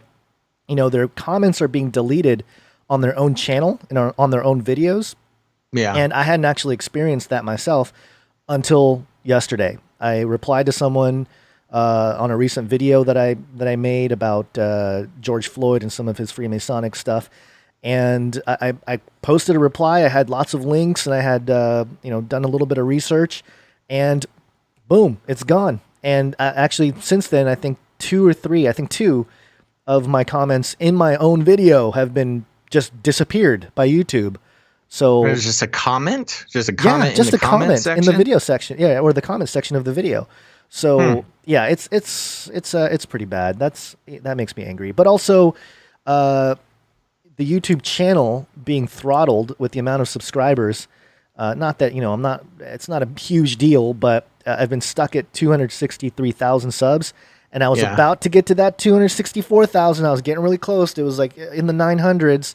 And then boom, like 200, 300 subs, unsubbed, right. Just out of nowhere. And I'm thinking, okay, all right, fine, YouTube. Manipulating the numbers. Yep. Yeah, it happens. Yeah. Let's just do one more little update on the police taking a knee thing while we're at it, and then we'll thank some people. Oh, it's the New World Order. It's here. Okay, so last show I was talking about, there's a conversation going on about the concept of police taking a knee and ending riots and protests peacefully, building a relationship between the citizens and the police. And, I'm just happy it's not, ending violently. Anyways, I've already said my thoughts on that, but I found an interesting article. This is at theappeal.org, which is, I don't know if I think it's left leaning, but I think it's more like protester leaning. It's kind of a social justice-y outlet here, and I thought it would be interesting to get this perspective on it. This is written by somebody who's a sympathizer of the protesters here. Theappeal.org. The headline is titled "Don't Let Cops Join Our Protests," and I think it's a very interesting look into at least this person's views on the cops kneeling. Don't let cops join our protests. Cops who turn marches against police violence into parades don't actually want substantial changes to policing. This piece is a commentary, part of the Appeal's collection of opinion and analysis. So it's an opinion piece by somebody named Derica Purnell. Sunday is my Sabbath. I rest and rejuvenate. Every now and then I steal my phone from the shelf where I pretend to hide it and check on the world. The other day I was shocked by what I witnessed. Police officers were participating in protests against police violence. In Flint, Michigan, the sheriff looked down on a sea of black people sickened with the waves of recent police violence. The sheriff joined them, saying, quote, "I want to make this a parade, not a protest." In Kansas City, Missouri, a black police officer and a white police officer held up a sign that read, quote, "End police brutality."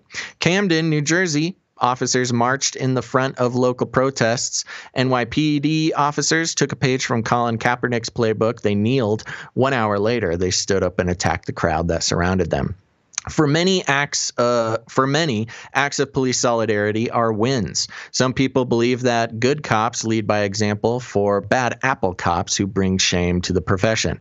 Police reformers hope that relationship building, diversity, and dialogue will make policing less violent. It cannot. We must never invite or encourage police to march with us in protest against their own violence. Initially, my plea appears divisive. Wouldn't you rather have police marching with you instead of breaking your windows, pulling you out of your car, and shooting you with a stun gun like they did to a black couple in Atlanta? Isn't marching with police better than getting tear gassed by them like I did in Ferguson, Missouri? Why can't we try to see eye to eye with the police instead of losing an eye after one of them shoots you in the face with a rubber bullet, like journalist Linda Tirado? Yet history and my spirit tell me that the police who stand with us today will not sacrifice anything to end police violence tomorrow. Will any of them agree to firing police officers en masse? Will they march to cut their multi-million and multi-billion-dollar budgets and urge city councils to invest in black communities? Will those officers conduct sit-ins to build more schools than cop academies and jails? Will they call on their police unions to retract their endorsements of President Trump? Will they refuse to enforce laws that criminalize poverty, blackness, and sexual orientation? And will these officers demand that their departments release disciplinary records and disclose complaints against them and their colleagues? No to all of the above. Why not? Marching officers will refuse significant changes to policing, in part because they receive their orders from politicians who empower police to be violent. These politicians, too, will yell Black Lives Matter in black churches on Sunday and veto cuts to police budgets on Monday. Several legislators sponsored Blue Lives Matter bills, and President Barack Obama chose to sign federal legislation to protect police officers at the height of the Black Lives Matter movement. Even though black people were getting run over by cops and bystanders alike, tear gassed, shot with rubber bullets, and beaten. We must also reject police from our protests for strategic reasons. Cops befriend activists and community leaders to build records and intelligence about local activism. Undercover officers spy on black activists and plant devices in their homes, schools, and meetings. Additionally, encouraging police officers to join weakens the power of the protests in the future. Why would you go into the streets to fight against the police who turned your protests into a fun parade? Why would police officers confront the violence in their departments if they have self-appointed spokespeople of the black community on speed dial to successfully discourage dissent?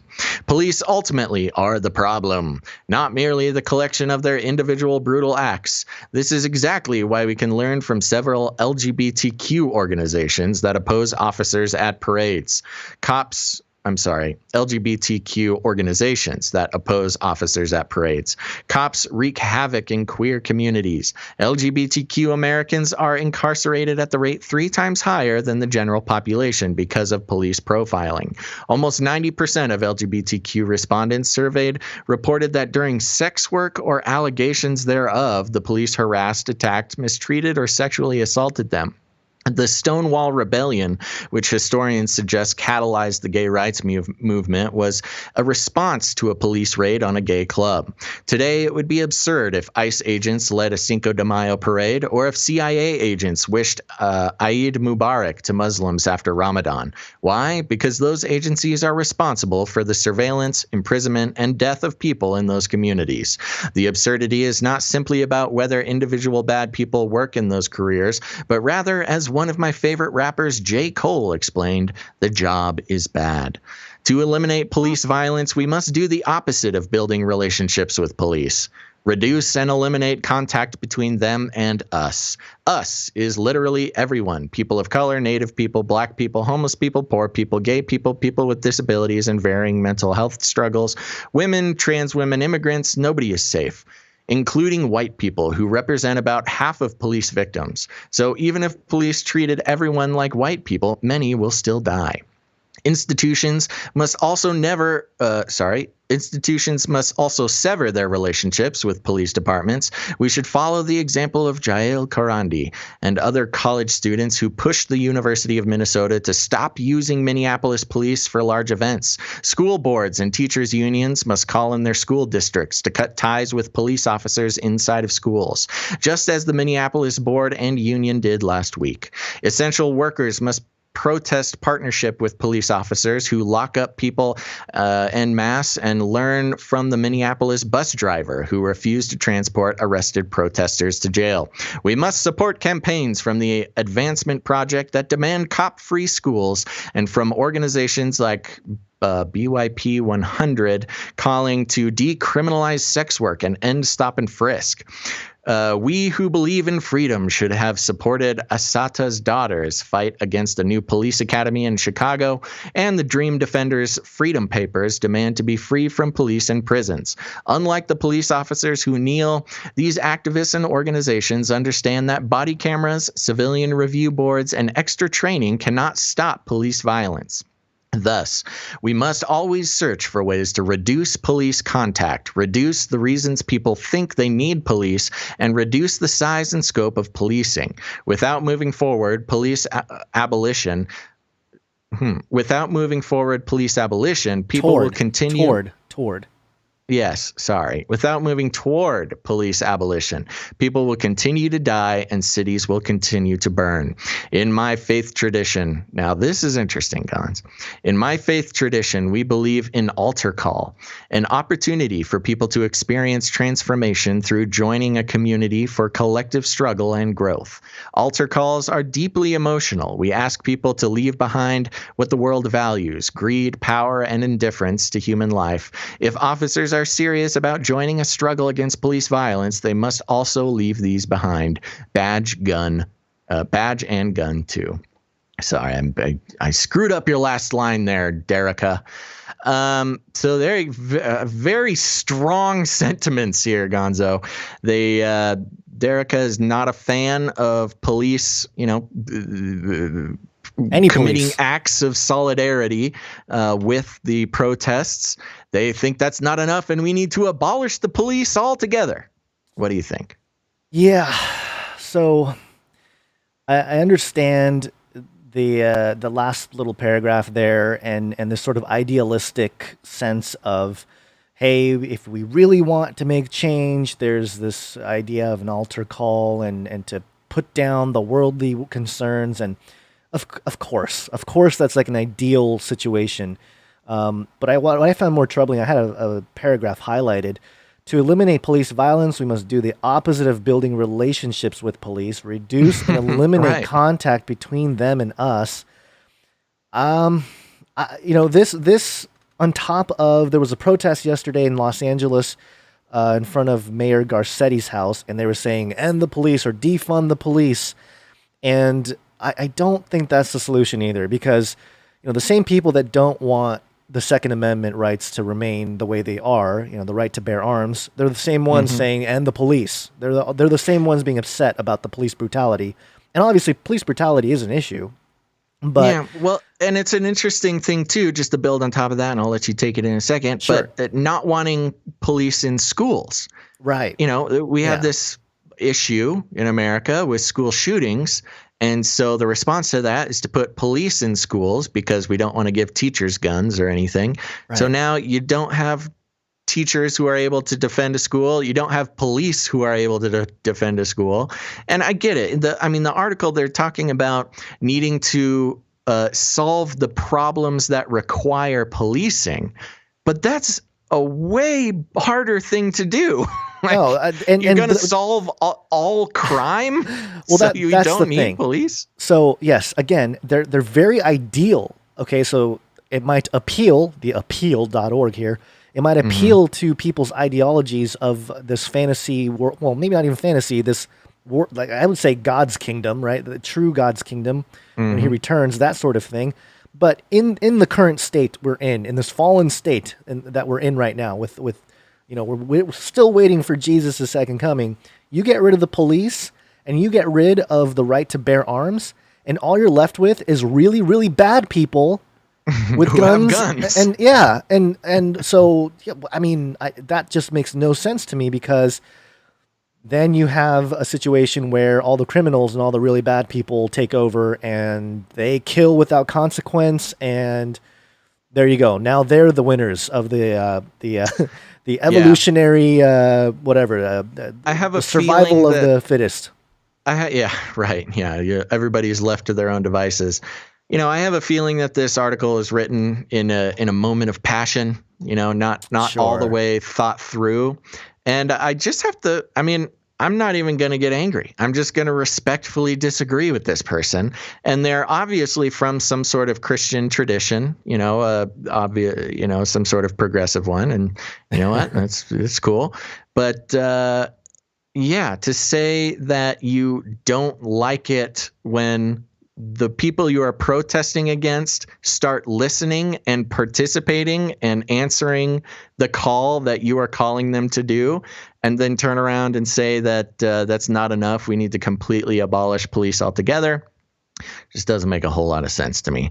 So again, I don't know exactly who this Derica person is. They are obviously very emotional at the time of writing this, and I just have to completely disagree with them.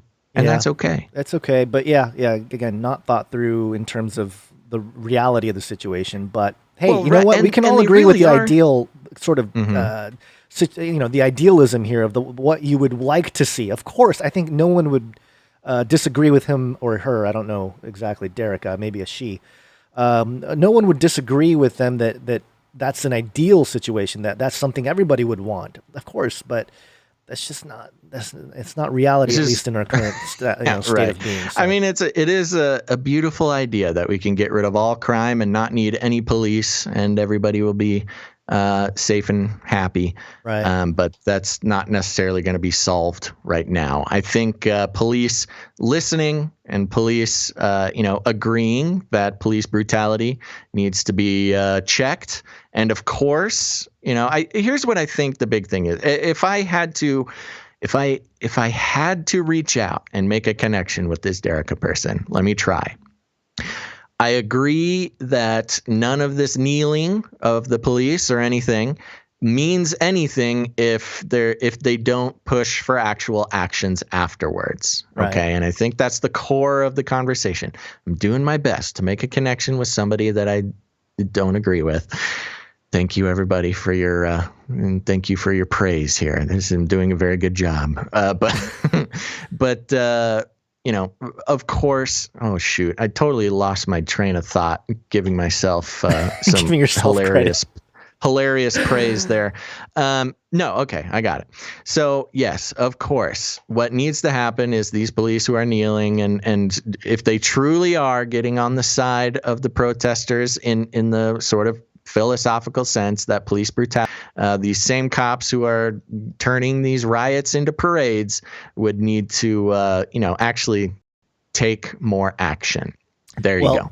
Interestingly and we will see enough, if that actually happens. Oh shoot! I think our stream just dropped, at least on my end. Uh-oh. I did get a little reconnection symbol, but let's see if the stream is still going. Looks like it's still going. It looks like it dropped for a moment. There we go. I think we're back. Okay. Now that threw we're back. That threw me off my line of thinking. But I think what I was going to say was that, ironically, what would not solve, but you're talking about action. Part of the action and part of what people I've seen around are upset about is this idea that some of the vest cameras and stuff get turned off in certain occasions, and there needs to be harsher punishment for people or for police officers that do turn it off. Ironically, what would solve a lot of this is more surveillance on cops. Yeah, I think the cops turning off their body cameras is completely unacceptable. I think there needs to be I think there needs to be extremely harsh consequences for turning off your body camera. Yeah, but that's just interesting how that's the I case. don't think the individual police officers should have control of that. Well, yeah. I think the body cams should be under either remotely controlled or, should just never turn off. Right. I think they should live stream. There should be a place where you can live stream all police cameras. In a certain level of things that, on one hand, yes, that makes sense to keep the bad cops accountable. On the other hand, welcome to the virtual panopticon where we all spy on each other to make sure we're not getting out of line. It's just a rock in a hard place. But that's pretty much it. And I do want to thank DJ Chuck Norris for his super chat, and he said one word: China. Just like Trump. Trump's been tweeting a lot of cat phrases again recently, by the way. We have a break jingle from Godspeed. Yes, we got some great jingles. As if you've listened to the show before, you know we play a lot of jingles, and a lot of our jingles are created by listeners. And when you make us a jingle and we play it, you're not a listener. You're a producer of the show. So we have a producer who sent in our Take a Break jingle. Let's go. It's break time! Come on, take a break. Come on, take a break. Take a break. Okay, we're going to take a real quick break. Nobody go anywhere. We got some very good stories after this quick little break, very quick break. But I want to take a second to thank some new Twitch followers. Gonzo, are you ready? You got your dinger dinged? Got my dinger ready to go. Okay, here we go. Some quick thank yous to Canonic Cat. All right. Shorty Torg. It's Widget. Thai Girl 4JC. Pablo Swagular. That's a funny one. Sarah Cavilla Fane. Twitcher 987123. We've got a new plague. Ooh, scary. I know, a new follower, Old Crow Cup of Joe. Got Snoop Dogg 1. I like it. Yeah. Dick Nixon follows us now. All right. We got Jean Doe. The French John Doe. This one, I'm a fan of this one. I joined for Basil. I like that. Thank you. I joined for Basil. And then this is getting out of hand. The next one, Basil's wife. Oh my goodness. Oh, I've yet to meet Basil's wife, but she follows us on Twitch. We got we got another celebrity follower, Gons. Are you ready? Yes. George Soros, second gen clone. Finally. Yes, George, welcome. Finally, you're here. We can talk to you now. Well, we've had the official George Soros has followed for a little while. Now we got George Soros, second gen clone. Okay. Well, I want to talk to the clone because I don't think the original George Soros is really there anymore in terms of his mind. You know, I think he uploaded to the clone. That's why we got the clone. We got the better, faster, stronger George Soros. Yeah, of course. A couple more here. Sanchito 209. JC Freeze. Adopt a Pet 3. Eternity Too Long to Be Wrong. Let's see. And that is it. Those are all our new Twitch followers. Thank you guys so much. And those of you who are tuning in from all over the internet, following us on Twitch, don't just send a friend request. I see we've got some people who sent friend requests but didn't follow. You got to follow us on Twitch and watch the show live on Twitch because that's the Twitch chat is the most fun chat. And Twitch has a lot of great tools that we're hoping to unlock to help support ourselves and make the show much better. I think that's going to be great. And so we really appreciate it so much when you guys watch the show live on Twitch. Numbers are pretty good today on Twitch, although I think we're getting pushed down the rankings for maybe just being who we are, Gons. But we are climbing. We are climbing, though. We're making it up. So if you guys want to help us, head over to twitch.tv/Canary Cry Radio. Watch the show live there. That's a big help. I think they're fighting over you. There's a couple Twitchers that are I know somebody in the chat said the things are escalating quickly for Basil. They are. There's there we go. So have fun. You know, I'm happy to be here and watch it all play out on the chat. I want to let's save thanking our Patreon and PayPal people for later on in the show because we're gonna make this break a quick one. Anything else to do during the break, Gons? No. Oh, it's the New World Order. It's here. Okay, let's go. All right. Is it? What? You got this? Is this you or me? Are you? Oh no, this is mine. This okay. is you. Sorry, I was gonna let you take one. Because that article was just so long that I just. Yeah, I know. Yeah. Okay, so Tom Cotton. A lot of people saw this tweet. Tom Cotton, he's a U.S. Senate candidate for Arizona, I believe. He's a military guy. I think he's been in the Senate or a congressperson for Arizona for a while. He tweeted out a couple days ago referring to the protests, and I just wanted to throw this out there. Again, we've got a lot of military listeners, so I want to know what they think. So make sure to put it in the chat so we can read it on the show here. He tweeted on June 1st in a long string of tweets, and he said, and if necessary, the 10th Mountain, 82nd Airborne, 1st Cavalry, 3rd Infantry, whatever it takes to restore order, no quarter for insurrectionists. Oh my gosh, the show burps. I'm sorry. I got the show burps again. Whatever it takes to restore order, no quarter for insurrectionists, anarchists, rioters, and looters. Okay, now this obviously taking a very strong stance against specifically I think he's specifically talking about rioters here. I won't group in the peaceful protesters, but it made a big stink. People made a big deal about it when he mentioned no quarter. And there's a lot of different people coming at this. Some people calling it, no quarter is a war crime, which it might very well be, according to Geneva Convention.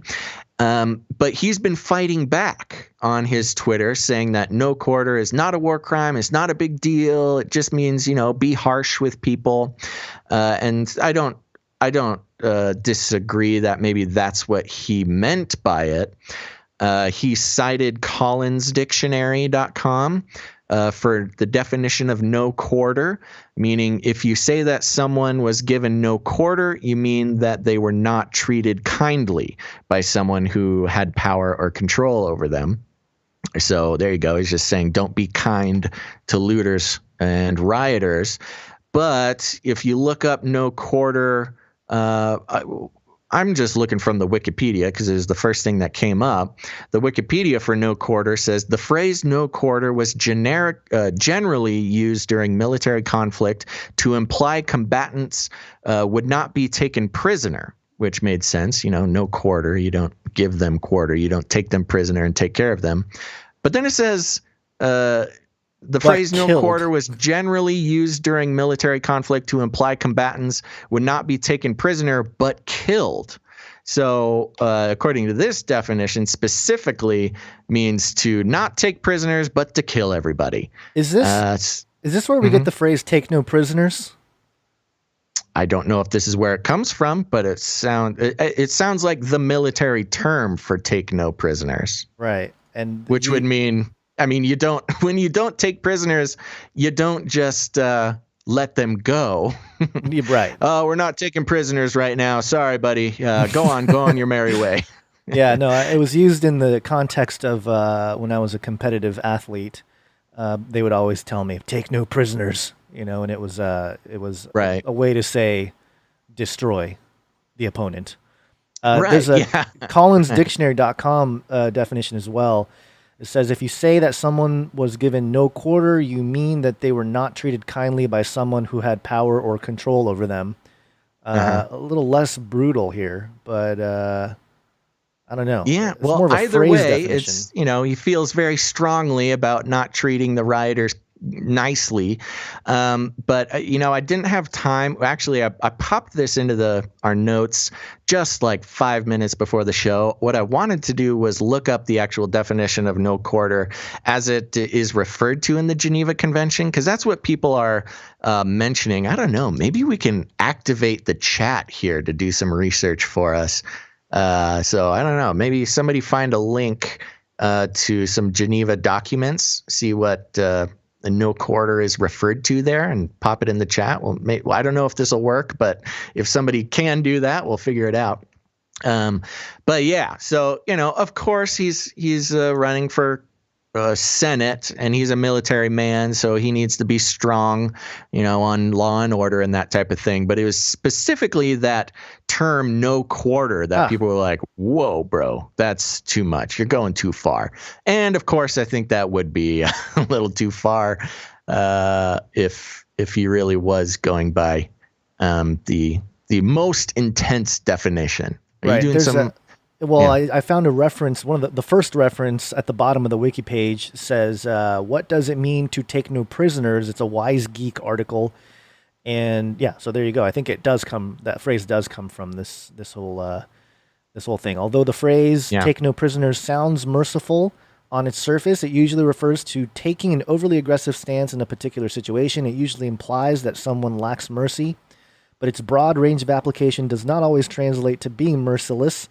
The likely origin of the phrase is as a command in combat, which implies that opposing forces would be killed rather than spared and taken into custody. To take no prisoners would be a common military command in modern times. Killing wounded soldiers or soldiers who have surrendered are considered to be international war crimes. Fighting so that there are none left to surrender or so that people are killed rather than wounded, however, would be a style of warfare that is not technically illegal. So, yeah. So I got a lot of people throwing in the quotes from the Constitution about no soldier shall in time of peace be quartered in any house. I think the term quarter there is referring to the right etymology, right. But I think the term no quarter is different, which, I mean, when you're talking about a combatant, you're literally saying, don't give them a place to live. Take no prisoners. We're not going to take care of them. Let's see here. I'm scrolling through the chat, seeing if anybody has anything constructive to say about this. Nothing yet. So we'll keep an eye out. See if anybody sees. Yeah. Give no quarter means to show no mercy. To award no clemency, to give no quarter originally applied to military situations if a victor was not willing to take care. Yeah. So there you go. So Tom Cotton's getting a lot of pushback about this no quarter comment.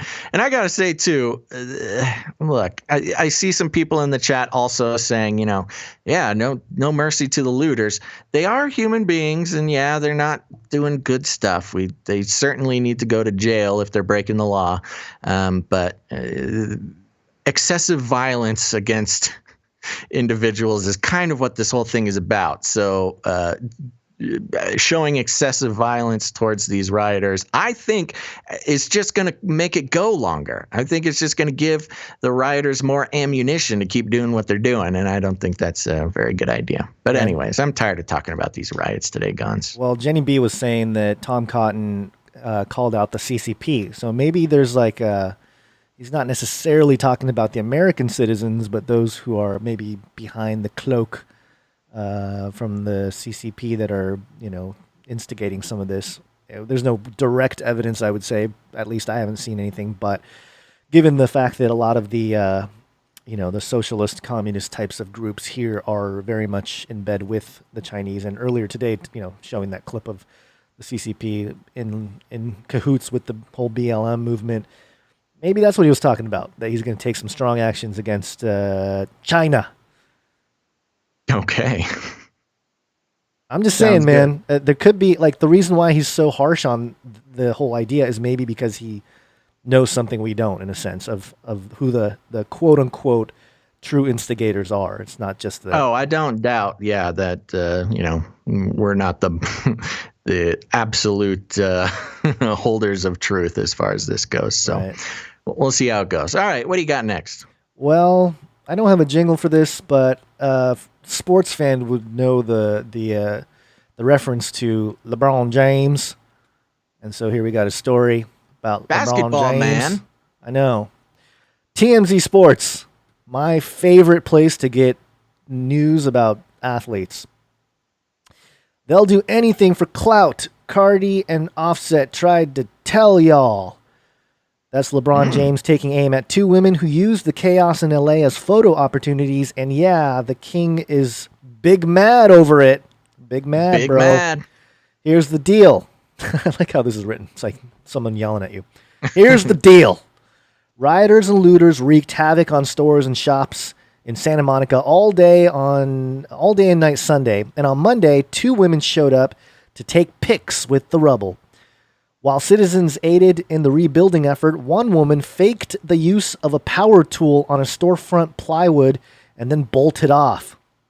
And it shows a little tweet here. Should I show the clip? It's a 17-second clip, so I guess we can show it here. This is this girl posing with a drill, and it's not great audio for the show if you're listening, but here it is. And there she's posing with the workers. Thank you so much. Thank you so Yeah, so she walks up to this guy who's boarding up his storefront, and she asks if she can pose with the drill and take a picture to look like she's helping board the place up, and then immediately says thank you so much and runs back to her car with her boyfriend, and they drive away. And the Mercedes, nice little photo op there to look like she's participating. Yeah, the Mercedes-Benz there, and it says, quote, "This lady stopped someone board up a store in Santa Monica so she could hold the drill for a picture, then drove away." One witness said of the scene, "Please don't do this." Another woman posed in front of a store. Please don't do this for so many reasons. I know, so many reasons. Another woman posed in front of a store that had been ransacked just hours earlier, with a witness there saying, quote, "This girl is making her boyfriend take a picture of her in front of a smashed T-Mobile. Oh my gosh." And I don't know if is this even worth playing? Yeah, it's fun to watch. This girl is making her boyfriend take a picture of her in front of a smashed T-Mobile. Okay, so all right. The response is it's so horrible, man. What are these people thinking? Well, okay, wait a minute. The first one, I can see the outrage because she's literally holding the drill and posing, pretending the first like one is worse for sure. Pretending like she's fixing something when she's not. The second one, I mean, she's still just standing. Though, I mean, it's so embarrassing to watch these boyfriends have to take Instagram pictures for their girlfriends, especially for such virtue signaling, fake, clout gaining. Yeah. I don't know, man. It's not cool. That's the problem with Instagram and social media in general. And now I'm just sounding like an old curmudgeon, and that's okay because, later on in the article, it says they reached out to those girls to try to get their side of the story, but they have not responded for comments. So, well, you got to be careful. You don't want them to, Your man LeBron, man, he's calling out the white girls. Oh gosh. Yeah. Okay. Great. Okay. Just bring home a ring. Bring home a ring. All right. Why don't we talk a little bit about some COVID? Oh yeah, some COVID. Forgot that was a some thing. COVID. I know. COVID.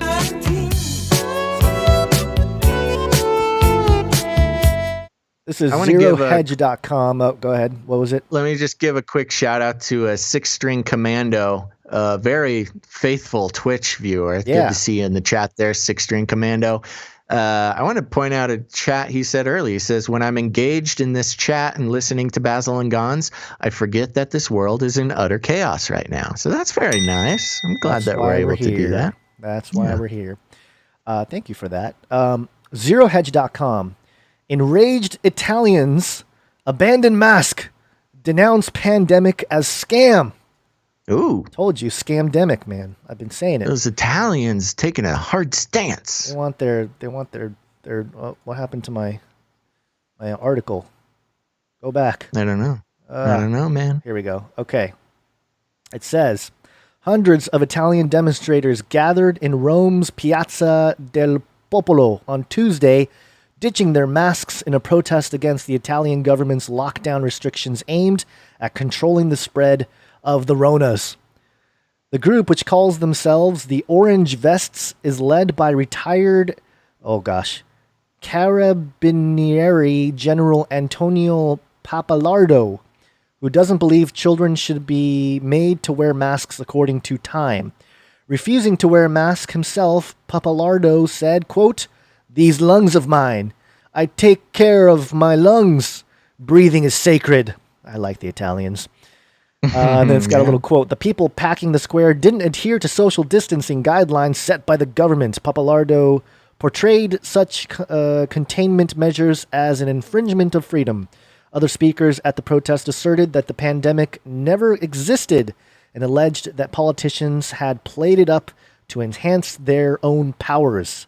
And that was the little quote from Time magazine. Elsewhere in Rome, opposition leaders, including League Party chief Matteo Salvini, marched on Tuesday to demand that the government resign. A lot of people telling people to resign and step down. Yeah, get the government out of here. Unveiling, kinda like those Italians. Yeah, unveiling an Italian flag along the Via del Corso, Rome's central artery. The gathering soon turned into a procession led by Salvini and two other party leaders, Giorgia Meloni on the right-wing Brothers of Italy and Antonio Tajani, who co-founded former PM Silvio Berlusconi's center-right Forza Italia, according to France 24. According to a Facebook post by Salvini, the march was, quote, a symbolic gesture to make heard the voices of the citizens who do not give up. And it has the quote here, as Italy faces the worst recession since the war, the crisis could further bolster the far right, with the country scrambling to support businesses. Quote, there's an immediate need for money for the Italians, yet we are promised the recovery fund in 2021, Salvini told reporters, referring to the 750 billion euro European recovery plan. There can be no forgotten Italian workers, he added. He also expressed opposition to the government's decision to temporarily allow illegal immigrants to work on the land or as domestic helpers, kind of like replacements. Salvini was spared standing trial last week by a special committee over allegations of illegally detaining migrants at sea. So there you go, Italy making their voices heard and calling the whole thing a scam. I don't know. I stand with these folks. Yeah, the Italians is an interesting situation in regards to the EU because they are constantly fighting with the EU to get what seems like they should be entitled to, but the EU just doesn't want to help them out as much as they need. Yeah. So, the Italians are constantly. I mean, they're the ones who one of their leaders. What do they have over there? I don't know if they're senators or Congress people or how the government works. One of their whatever their equivalent of the Senate is. Straight up had a woman, one of the senators. Again, I don't know what they are. Just calling her a senator. Stand up and do a whole presentation on how they need to arrest Bill Gates. Right. I mean, in the official Senate, they're doing this. It's crazy. Yeah. I remember reporting on that a few weeks ago. So definitely one of those issues where, the people have had it, and I'm sure we're going to see the stories about the spike in Italy. Did we just have an earthquake? I got a text from the wife. I don't know. She said we're not in the same place, so I don't know if you had an earthquake. Okay, I'm just checking on the wife to make sure she's okay. She's not quaking. You know what? I did feel. I thought the doors were just loud and was being closed loudly, but maybe there was a little shake. Let me check up on that real quick. Yeah, you make sure everything's good. I'll get into. It's actually the next thing story is a clip. No, it's not really a clip either. It was just a mention of a. You're right. It's a clip. Sorry, I got it wrong. Yeah, we can play the clip. Let's play the clip. See what's up.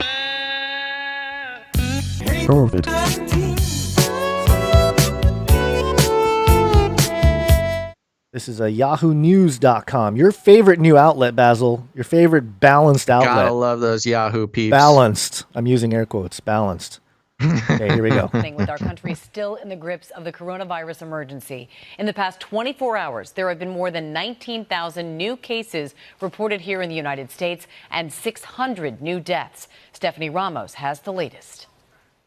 This weekend, COVID crossing yet another alarming milestone. 6 million cases reported worldwide, and with more than 100,000 deaths in the U.S. so far, a warning from the CDC predicting that the U.S. could pass 115,000 deaths in less than 3 weeks.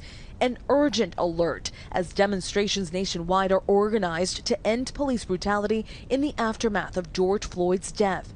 Many people walking close together, not wearing masks. Atlanta's mayor concerned infections may spread in the crowds. If you were out protesting last night, you probably need to go get a COVID test this week, because there's still a pandemic in America that's killing Black and brown people at higher numbers. In Missouri, a warning from authorities after a person who visited the Ozarks during last weekend's Memorial Day holiday tested positive for COVID-19. The local health department releasing a timeline of the person's whereabouts to inform people who may have been at the same locations. The person visiting various bars last Saturday and Sunday, including this packed pool at Backwater Jack's. The bar releasing a statement saying they will continue to take additional precautions throughout the summer to reduce risk. The mayor speaking out on the incident. This is not the kind of image that I think we want to be projecting. In Florida, Miami beaches were supposed to open today, but that has good been pushed input, back. Mayor. The CDC nice wants to clip. remind Americans ahead of summer that if they travel or, for instance, go camping, they may expose themselves to the virus. We are not in the clear yet, George. It has not passed. Okay, Stephanie, thanks very much. Okay, Stephanie, thanks very much. Stop ads, stop. Okay. Yeah, so there you go. You know, a lot of people questioning with all this, with all these groups of people banding together and rioting and just protesting, you know, whatever way you're handling yourself. We should be seeing a huge spike. Now, this says that there's been 19,000 new cases in the past 24 hours, which is not insubstantial or unsubstantial. But there you go. I mean, have not heard a lot about COVID going on recently. Of course, there's more pressing matters to attend to. And as we know, you know, when the fear mongering of the COVID started to ease off, people started opening up, businesses started opening up. That's just when all this rioting happened. Some may think that wasn't so much of an accident, but you know, who knows? I do got to say, Guns, so real quick, just to address the chat, Viva la Resistance 2020 asks a question. She said, they say, I'm going to ask everyone and every day until someone responds. Please jingle song of COVID-19, all caps, Guns, please. And I don't quite understand the question, if they wanted to hear the jingle or if they want to know what the song is. But then we also got slammed by Carla Seven Earthful, who says, Canary Cry Radio didn't answer emails. What a pity. I gave up on trying to make jingles or else they don't give me email feedback. Give us a break. Come on. We get a lot of emails. We try our best to get back to you. Very sorry if we don't respond to your email in a timely manner. I'm not sure who in what your email is, but we try to get to as many emails as possible. And yeah, and I don't know if you want, we'll play the COVID jingle. We're going to be doing that. So I hope that was the question. If you're asking a different question, you just let me know. So okay. Earthquake was Earthquake. What's the deal? 5.1. Didn't really feel like, I didn't think it was a 5.1 or anything I felt. I felt like a door was closing, so maybe the door closing was the earthquake. But I think we're okay here. I'm not seeing anything too crazy other than people freaking out that there was an earthquake on top of madness. 5.1.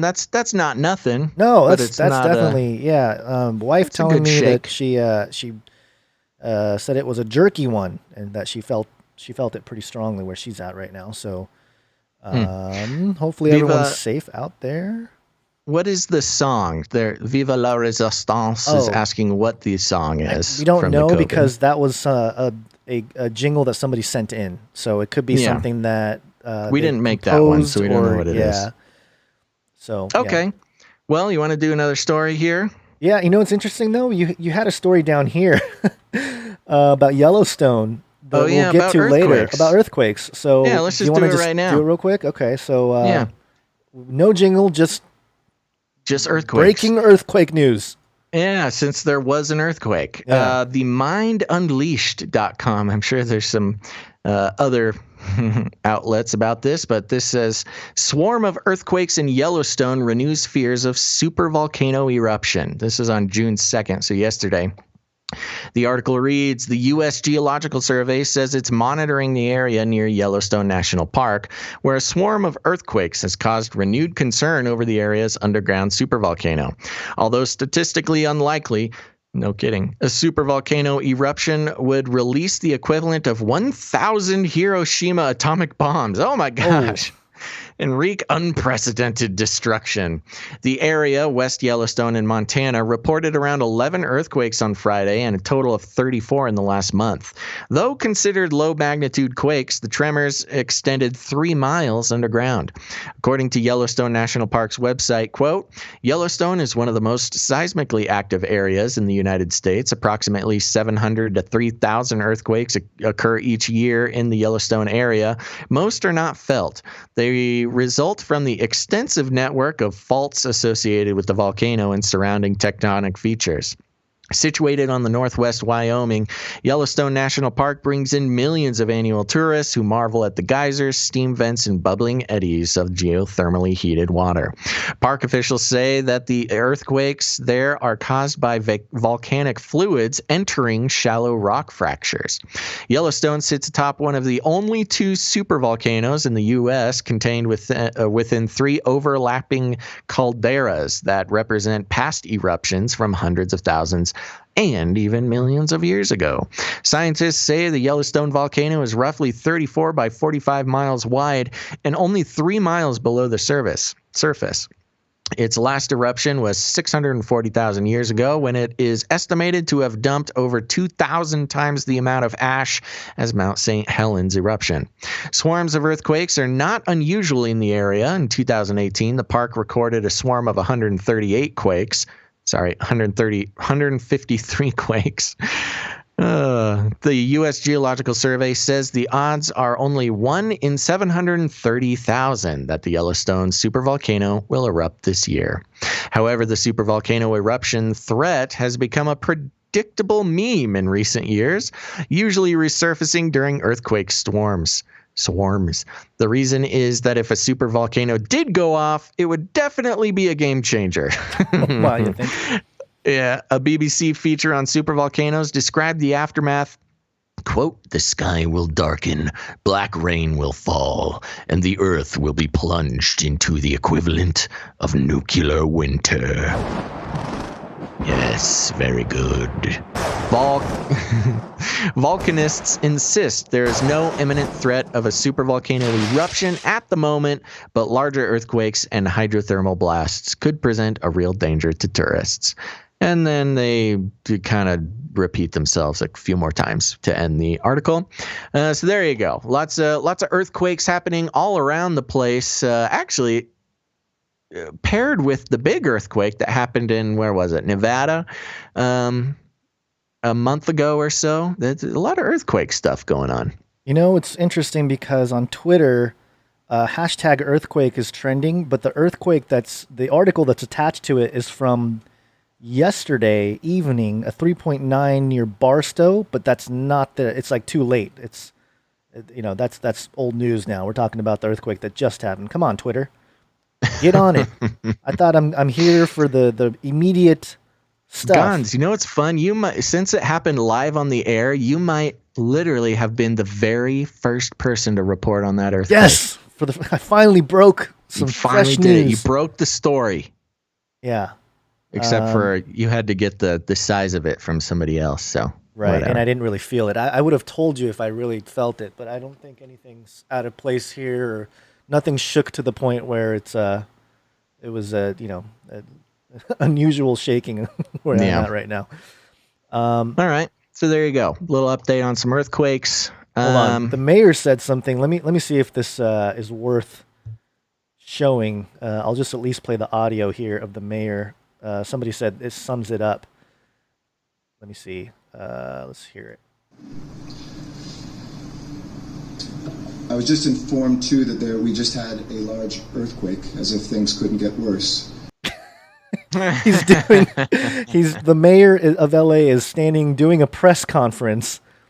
And, in the middle of it, apparently, he got word, which means he probably felt it. He's like, no, please, no.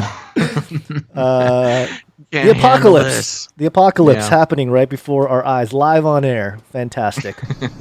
Oh, sorry. So there you go. All right. Hope everyone's safe. Hope nothing else. Enough of the looting from the protesters or the rioting. Now we got a nice little distraction for a second. For a moment, yeah. Let's. Who are we going to sue for the earthquakes? China. That'd be hilarious if Trump's earthquake China in his tweets. Let's finish up with this COVID stuff so we can move on. Okay. So what other COVID thing do we have here? Vaccine. Oh. Right. Vaccine.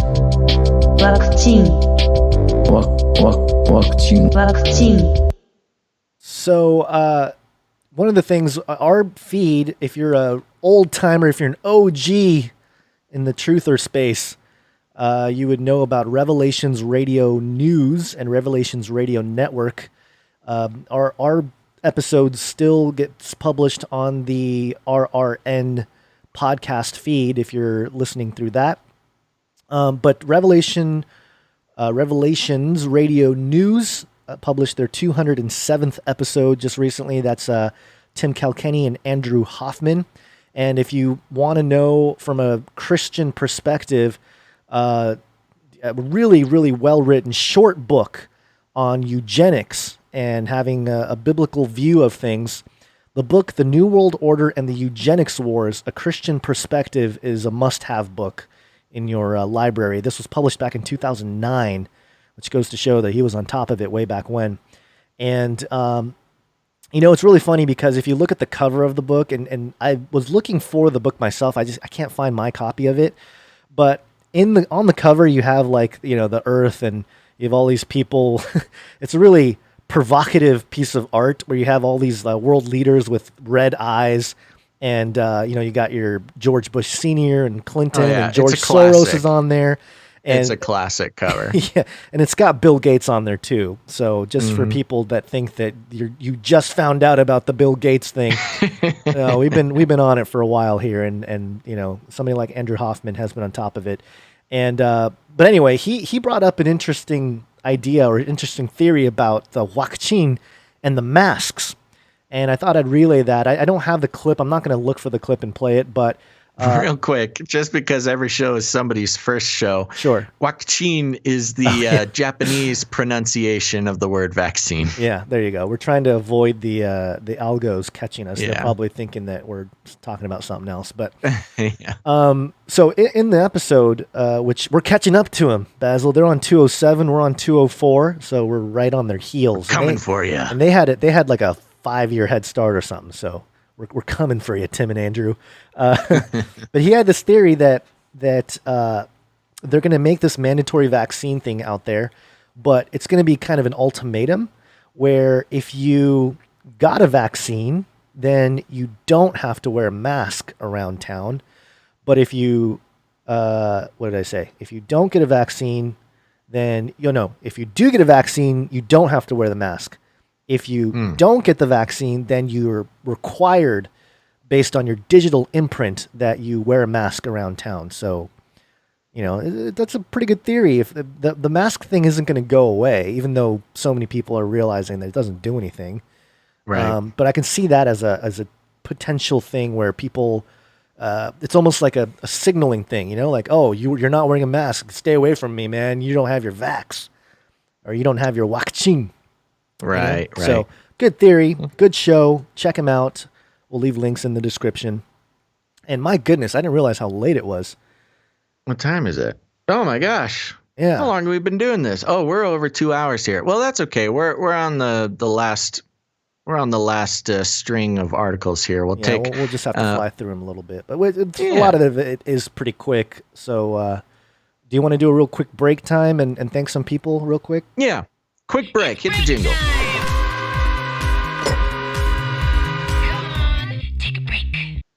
Come on, take a break. Okay, just a quick break. We got some people to thank. First of all, I want to start with thanking some of our new Twitch followers coming in hot live during the show. Get your dinger ding in. We got the Thanos. Ugh. Thank you, the Thanos. We got Rabid Murder Ant. Oh. Thank you. Thank you for the follow, Rabid Murder Ant. We've got Overlord of the West. Nice. That's right. And Maybe one he knows. more What happened with the earthquake? medieval egg stew. Nice. That's an interesting. I love these names, guys. recipe. Great job. Thanks for following us on Twitch. Again, if you are watching somewhere else, consider heading over to Twitch, twitch.tv/Canary Cry Radio. That's twitch.tv/Canary Cry Radio. It helps us out a whole bunch. We were rated number 2 earlier in the show. Then we fell down to 16th on the ladder, and now we're number 10. So we're still climbing the ladder. We need some people to head over to twitch.tv/Canary Cry Radio. And thank you for those who are watching live. And I haven't said it in a couple shows, but if you're on YouTube, you watch the show on YouTube, I get it. It's a little easier. You already have an account. But here's the fun thing. The fun thing is going to Twitch, making a new account, and being able to redefine yourself, to change, your user name. Over on YouTube, usually it's just your first and last name. But over here, we got some very creative followers making some creative, very creative names like George Soros second gen clone, things like that. Because we got some of the 4 horsemen of the Technocalypse, some big movers and shakers in the world who follow us over on Twitch. So join them. And I'm trying to think of maybe who we would want to follow next. Get creative. You can figure it out. Yeah. And on top of that, I want to remind everybody that we are this whole show is a value for value proposition. What does that mean? Well, what it means is we make the show, we put it out there. We're going 3 days in a row now. We're working hard, Guns. This is I know. I don't know if this is sustainable, but we're doing it now. Yeah. And the way it works is if you get value out of the show, you get the opportunity to put some value back into the show. It's the only way that it works. We don't believe in the current advertising model for a lot of different shows around the world.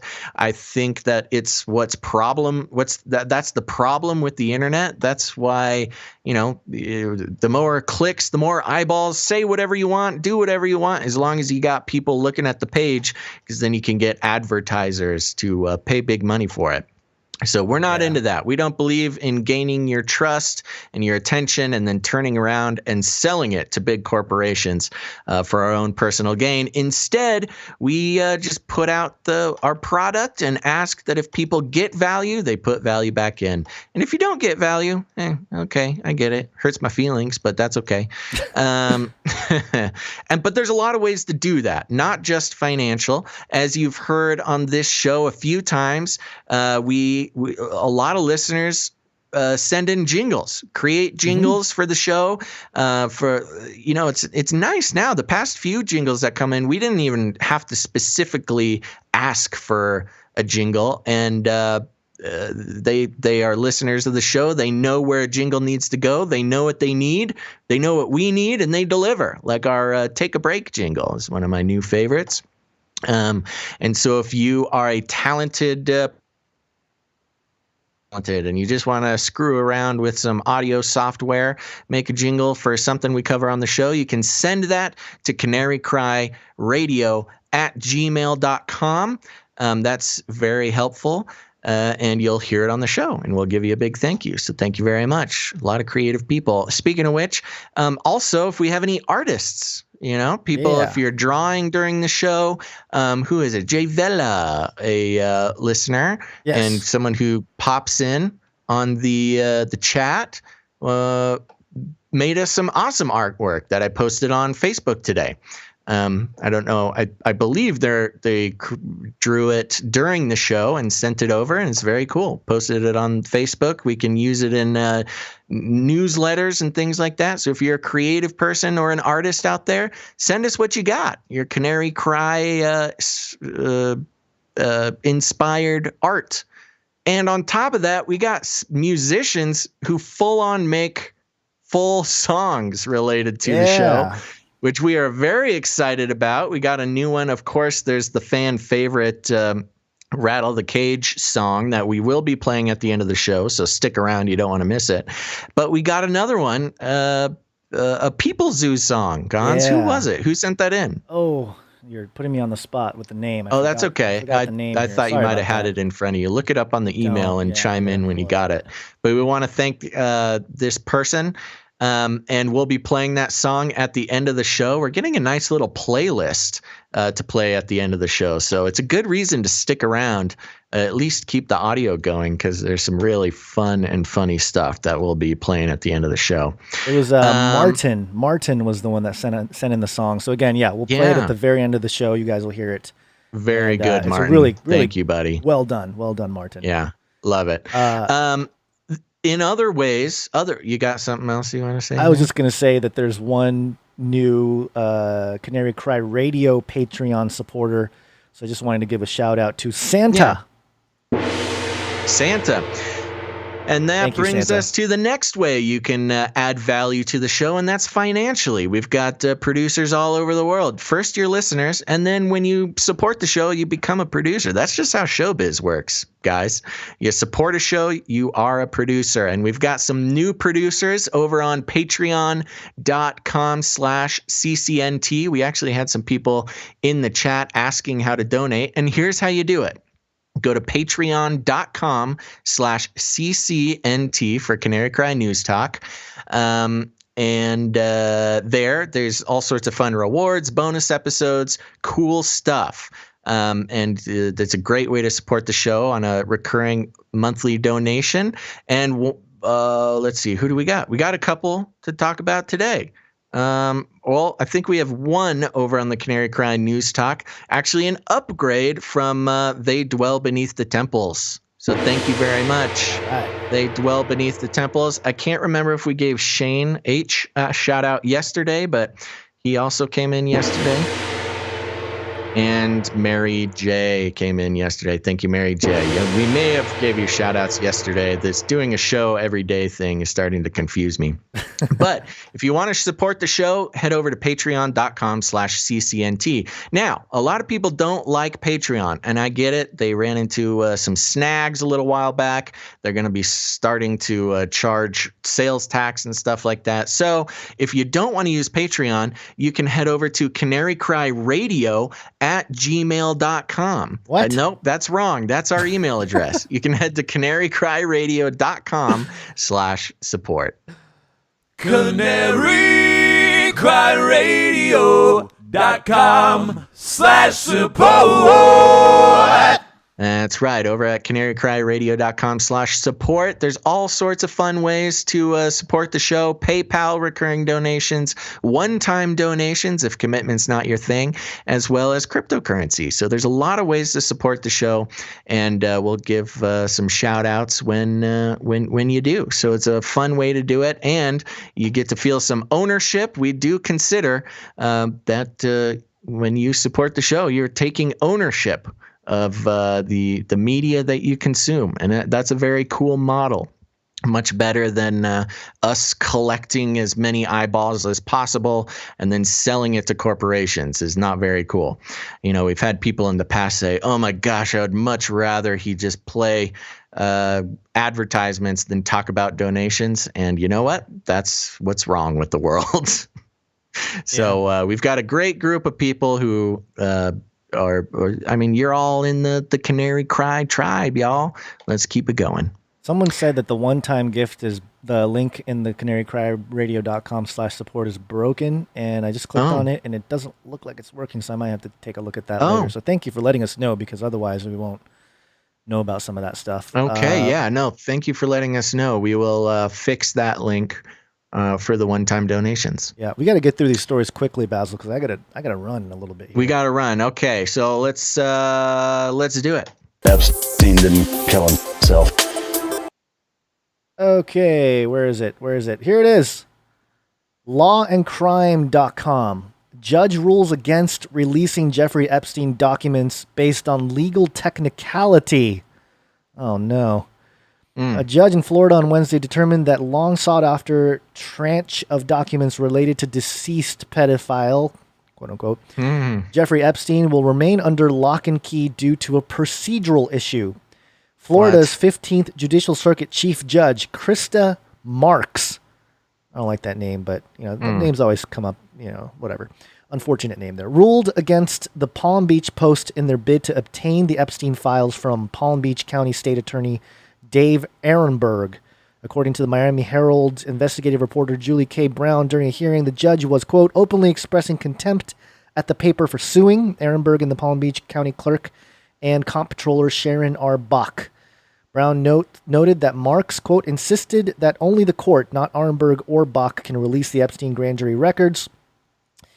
Longer article than I was expecting, but Brown. So they're locking down. They're locking down the records. Yeah, unlocking the. So last month, Palm Beach, blah, blah, blah, blah, blah. Quote: access to the grand jury's materials will allow the public to determine whether the grand jury process and the secrecy that comes with it was used to further justice or instead operated to shield Epstein and his co-conspirators from the consequences of their criminal activities, they wrote in a legal brief. Mm-hmm. Quote, no reasonable explanation has been provided as to why the numerous other known victims were not presented as witnesses and crime victims to the grand jury convened in July 2006, the outlet's attorney continued, nor has any reasonable explanation been provided as to why State Attorney Kreischer, who was initially eager to investigate and prosecute Epstein for his crimes over time, lost the desire to do so. So, yeah, I mean, interesting how there's quietly the Epstein stuff just continues to go down without people really realizing or noticing. Yeah, it's interesting, but there was that Netflix documentary that came out about and we reported on the fact that Epstein. Yeah, I haven't watched it. Have you watched it yet? I haven't watched it either, but we had the story a couple days ago how they omitted the biggest factor or the creepiest factor of Epstein's whole thing, which was the transhumanist bent. Right. And we called out Netflix because obviously I think they didn't want that association in the documentary because they themselves, Netflix, is a big propaganda arm for transhumanism. So it would make sense that they would kind of steer away from those sentiments that they share any kind of common goals with the Epstein whole saga there. You're reminding me of something that I saw regarding Anonymous that dropped some stuff about Trump and Epstein, but I don't have it on Trump hand. and Epstein. Yeah, they dropped the court documents that surrounded Trump and Epstein both being named for a 13-year-old girl who accused them of some bad behavior, and it was dropped because it was post 2008. I think there's people that are way better versed in all the details than I am with the Epstein thing. But in any case, either way, criminals always get off and they get to live on or quote unquote die, and not much consequence and not much justice for those victims. Yeah, it's not cool. Yeah, I don't like that at all. But that's when you have the elites all wrapped up in it. What are you going to expect? Yeah. But we'll see. I don't know. Anonymous says they're on the job, so we'll see what happens. Until they got taken out by Twitter. Yeah, it happens. If you're not going to be able to beat Twitter, I don't know what. Anyway. Yeah. We have some.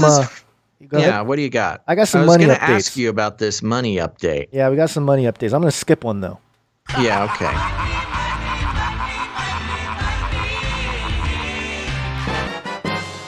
$100 billion. I don't have any money. So, NPR.org reported millions of Americans skip payments as tidal wave of defaults and evictions looms. And basically talks about how a lot of people, obviously in America, aren't able to pay their mortgages or their credit card bills, but the government is trying to help out, trying to make it so there's not, as much of a penalty and that sort of thing.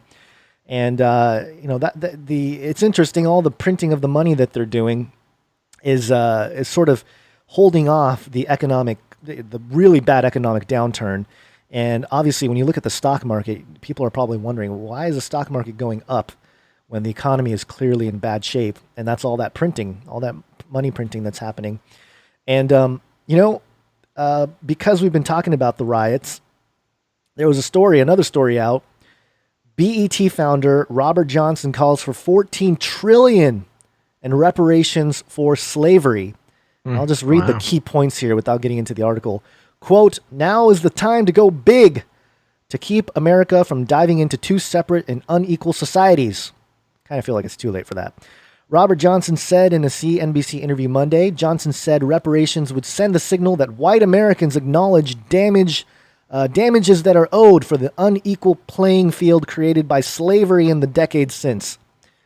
And then third point, the wealth divide and police brutality against blacks are at the heart of protests that have erupted across the nation following the George Floyd thing. But yeah, $14 trillion that they're calling to print. And you know what? That sounds like a lot of money, and it is obviously a lot of money. And we've talked about modern monetary theory and the government claiming that $1 is worth $1 and that dollar never loses value, even though we've already lost like 90-something% of the purchasing power of the dollar since it first became a thing. And the thing that's interesting is that the idea that, the Federal Reserve can print endlessly, it's becoming more well known, but New York Governor Cuomo, I don't think they're supposed to really say this out loud, but listen to this cat out of the bag. Cat out of the bag, 7-second clip. Here we go. When you need to find the money, you can find it. Let's be honest. The federal government has a printing press in their basement.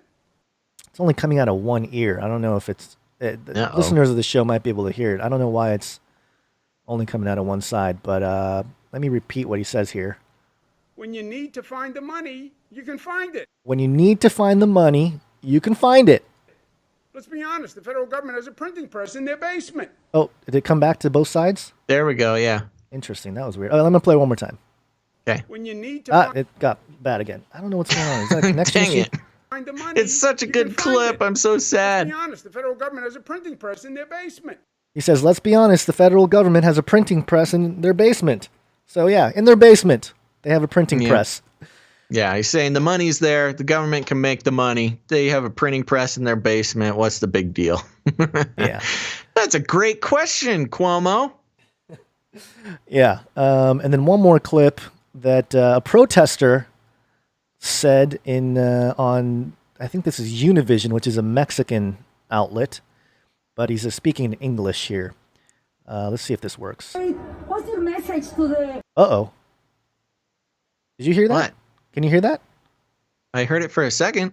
To the family of George Floyd is going to have funeral services this week. What do you want to tell them? I'm deeply sorry for your loss. Unfortunately, we live in a system that will not allow us to thrive or strive and has continually been literally on our necks. So my macro solution for this problem for everyone is to opt out and exit the economy as a whole. And the way we do that is by buying Bitcoin.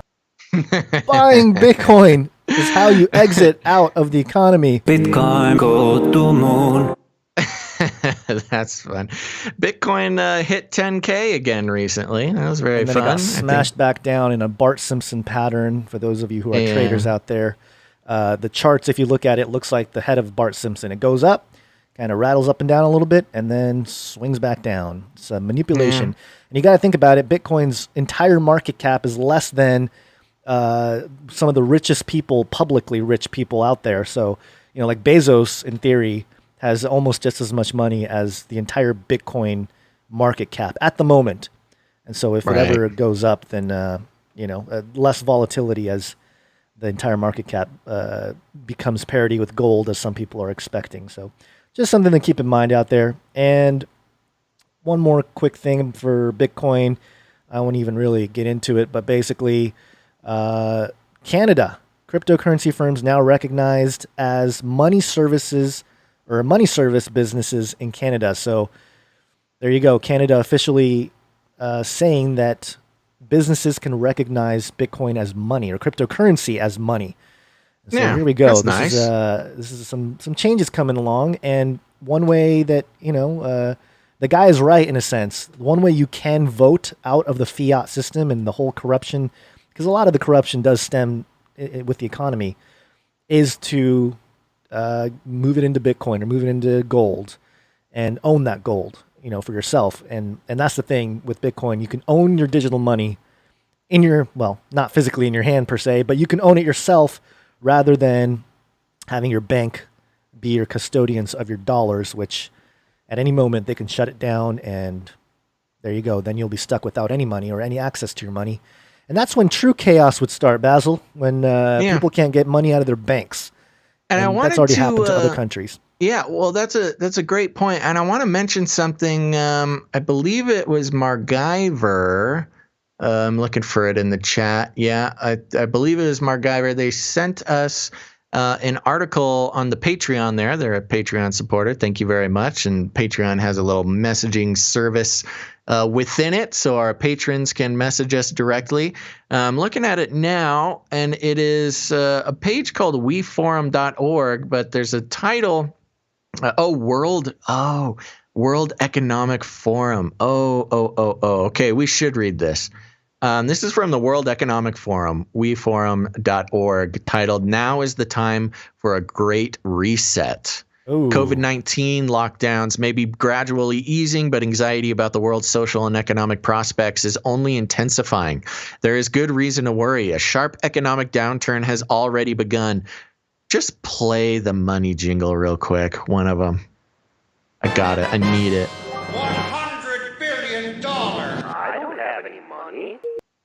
Okay, there we go. Now I'm ready. There is a good reason to worry. A sharp economic downturn has already begun, and we could be facing the worst depression since the 1930s. But while this outcome is likely, it is not unavoidable.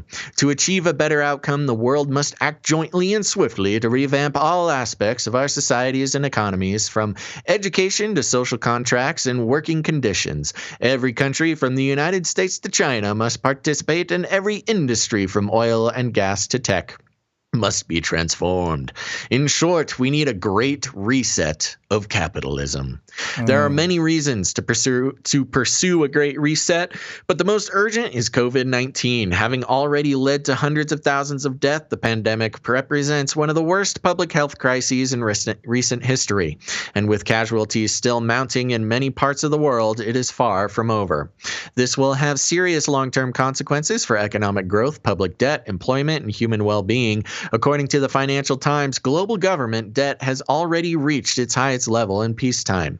Moreover, unemployment is skyrocketing in many countries. In the U.S., for example, 1 in 4 workers have filed for unemployment since mid-March, with new weekly claims far above historic highs. The International Monetary Fund expects the world economy to shrink by 3%. The world economy to shrink by 3% this year. Holy smokes.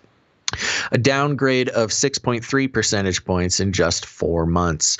All of this will exacerbate the climate and social crisis that were already underway. Some countries have already used the COVID-19 crisis as an excuse to weaken environmental protections and enforcement. And frustrations over social ills like rising inequality, U.S. billionaires' combined wealth has increased during the crisis, are intensifying. Left unaddressed, these crises, together with COVID-19, will deepen and leave the world even less sustainable, less equal, and more fragile. Incremental measures and ad hoc fixes will not suffice to prevent this scenario. We must build entirely new foundations for our economic and social systems. The level of cooperation and ambition this implies is unprecedented, but it is not some impossible dream. In fact, one silver lining of the pandemic is that it has shown how quickly we can make radical changes to our lifestyle. Almost instantly, the crisis forced businesses and individuals to abandon practices long claimed to be essential, from frequent air travel to working in an office. Likewise, populations have overwhelmingly shown a willingness to make sacrifices for the sake of healthcare. and other essential workers and vulnerable populations, such as the elderly. And many companies have stepped up to support their workers, customers, and local communities in a shift towards the kind of stakeholder capitalism to which they had previously paid lip service. Clearly, the will to build a better society does exist. We must use it to secure the great reset that we have so badly needed. That will require stronger and more effective governments, though this does not imply an ideological push for bigger ones, and it will demand private sector engagement every step of the way. The Great Reset agenda would have three main components. The first would steer the market towards fairer outcomes. To this end, governments should improve coordination, for example, in tax, regulatory, and fiscal policy, upgrade trade arrangements, and create the conditions for a stakeholder economy. You know what's interesting? This stakeholder economy thing, it's kind of what we do here on the show, Gons. Is it? Yeah, but it works for us and a show. I don't know if it'll work for the entire world, but who knows? At a time of diminishing tax bases and soaring public debt, governments have a powerful incentive to pursue such action. Moreover, governments should implement long overdue reforms that promote more equitable outcomes. Depending on the country, these may include changes to wealth taxes, the withdrawal of fossil fuel subsidies, and new rules governing intellectual property, trade, and competition. The second component of a Great Reset agenda would ensure that investments advance shared goals, such as equality and sustainability. Here, the large-scale spending programs that many governments are implementing represent a major opportunity for progress. The European Commission, for one, has unveiled plans for a 750 billion euro recovery fund. The U.S., China, and Japan have also have ambitious economic stimulus plans. Just a quick side note, I believe that the second stimulus plan did just get signed during the riots, and nobody's paying attention to it. So that needs to be looked into. Is there anything? I got to get out of here. Like, oh, you got to go. Yeah, I got to go. So okay, we're on the long story short. The Great Reset agenda from the World Economic Forum is in play. Certainly, the ongoing riots and things are part of it. Starting with COVID. Then the riots, and certainly, now we need a big asteroid or earthquake to help us do the full reset. So keep an eye out for that, everybody. Sorry, Gons, you got a hard out. So I do. We'll end the show here. Part of the reset as well. It's interesting how they're going to try to break down as much of the old world as possible to bring in the new, and that's why we're probably the new world order. Yeah, it's probably why we're seeing a lot of the riots and having it being allowed and that sort of thing, because you're right, it's the New World Order.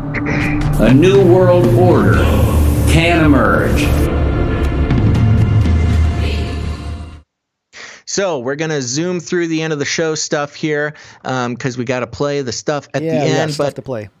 I just want to let everybody know, remember to support us. Remember us for next show. We'll be coming back on Friday sometime between noon and 5 p.m. PST.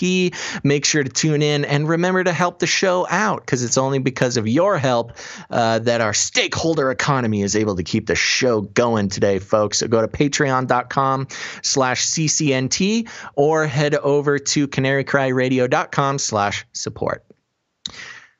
CanaryCryRadio.com/support. Sorry, I was reading a comment that said, too many fracking jingles, please stop. So no way, sorry, Ruben, Jose. that's not going to happen.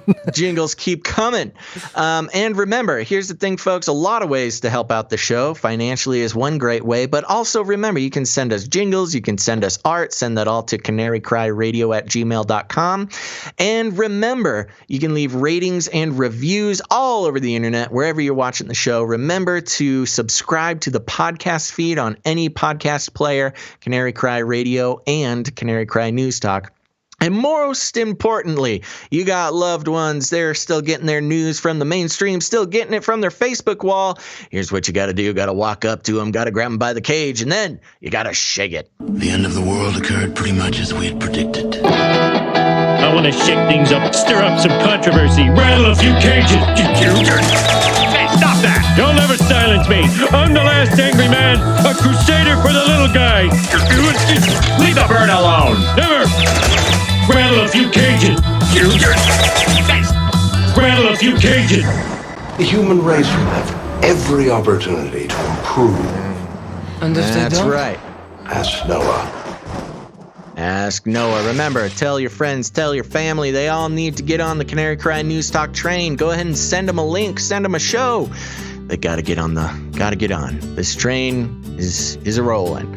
And as I said before, we'll be back on Friday, sometime between noon and 5 p.m. PST. Make sure to tune in then. Bring your friends. Let's keep this going, folks. But until then, remember, all together now, to think outside the cage. Look it up. And make sure to stick around because we've got some good songs after the show.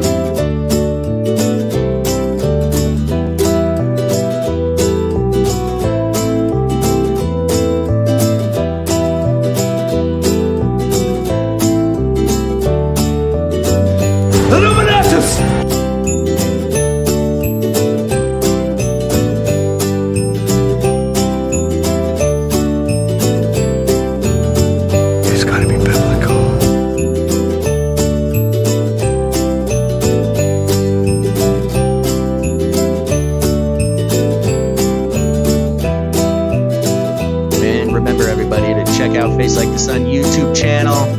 Make sure to check out the Joyspiracy Theory on YouTube and your podcast player.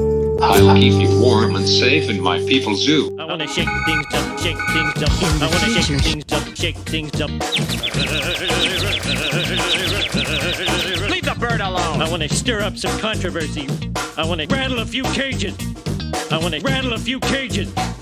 I'm the last angry man. You'll never silence me. I'm the last angry man. I'm the last angry man. You'll never silence me. I'm the last angry man. A crusader for the little guy. Well, we'll see about that. Whatever, Illuminati.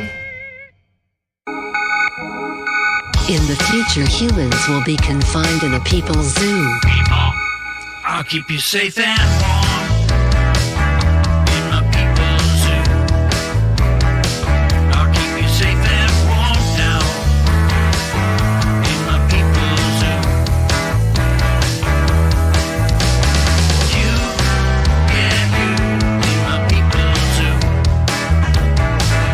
Keep the cameras on.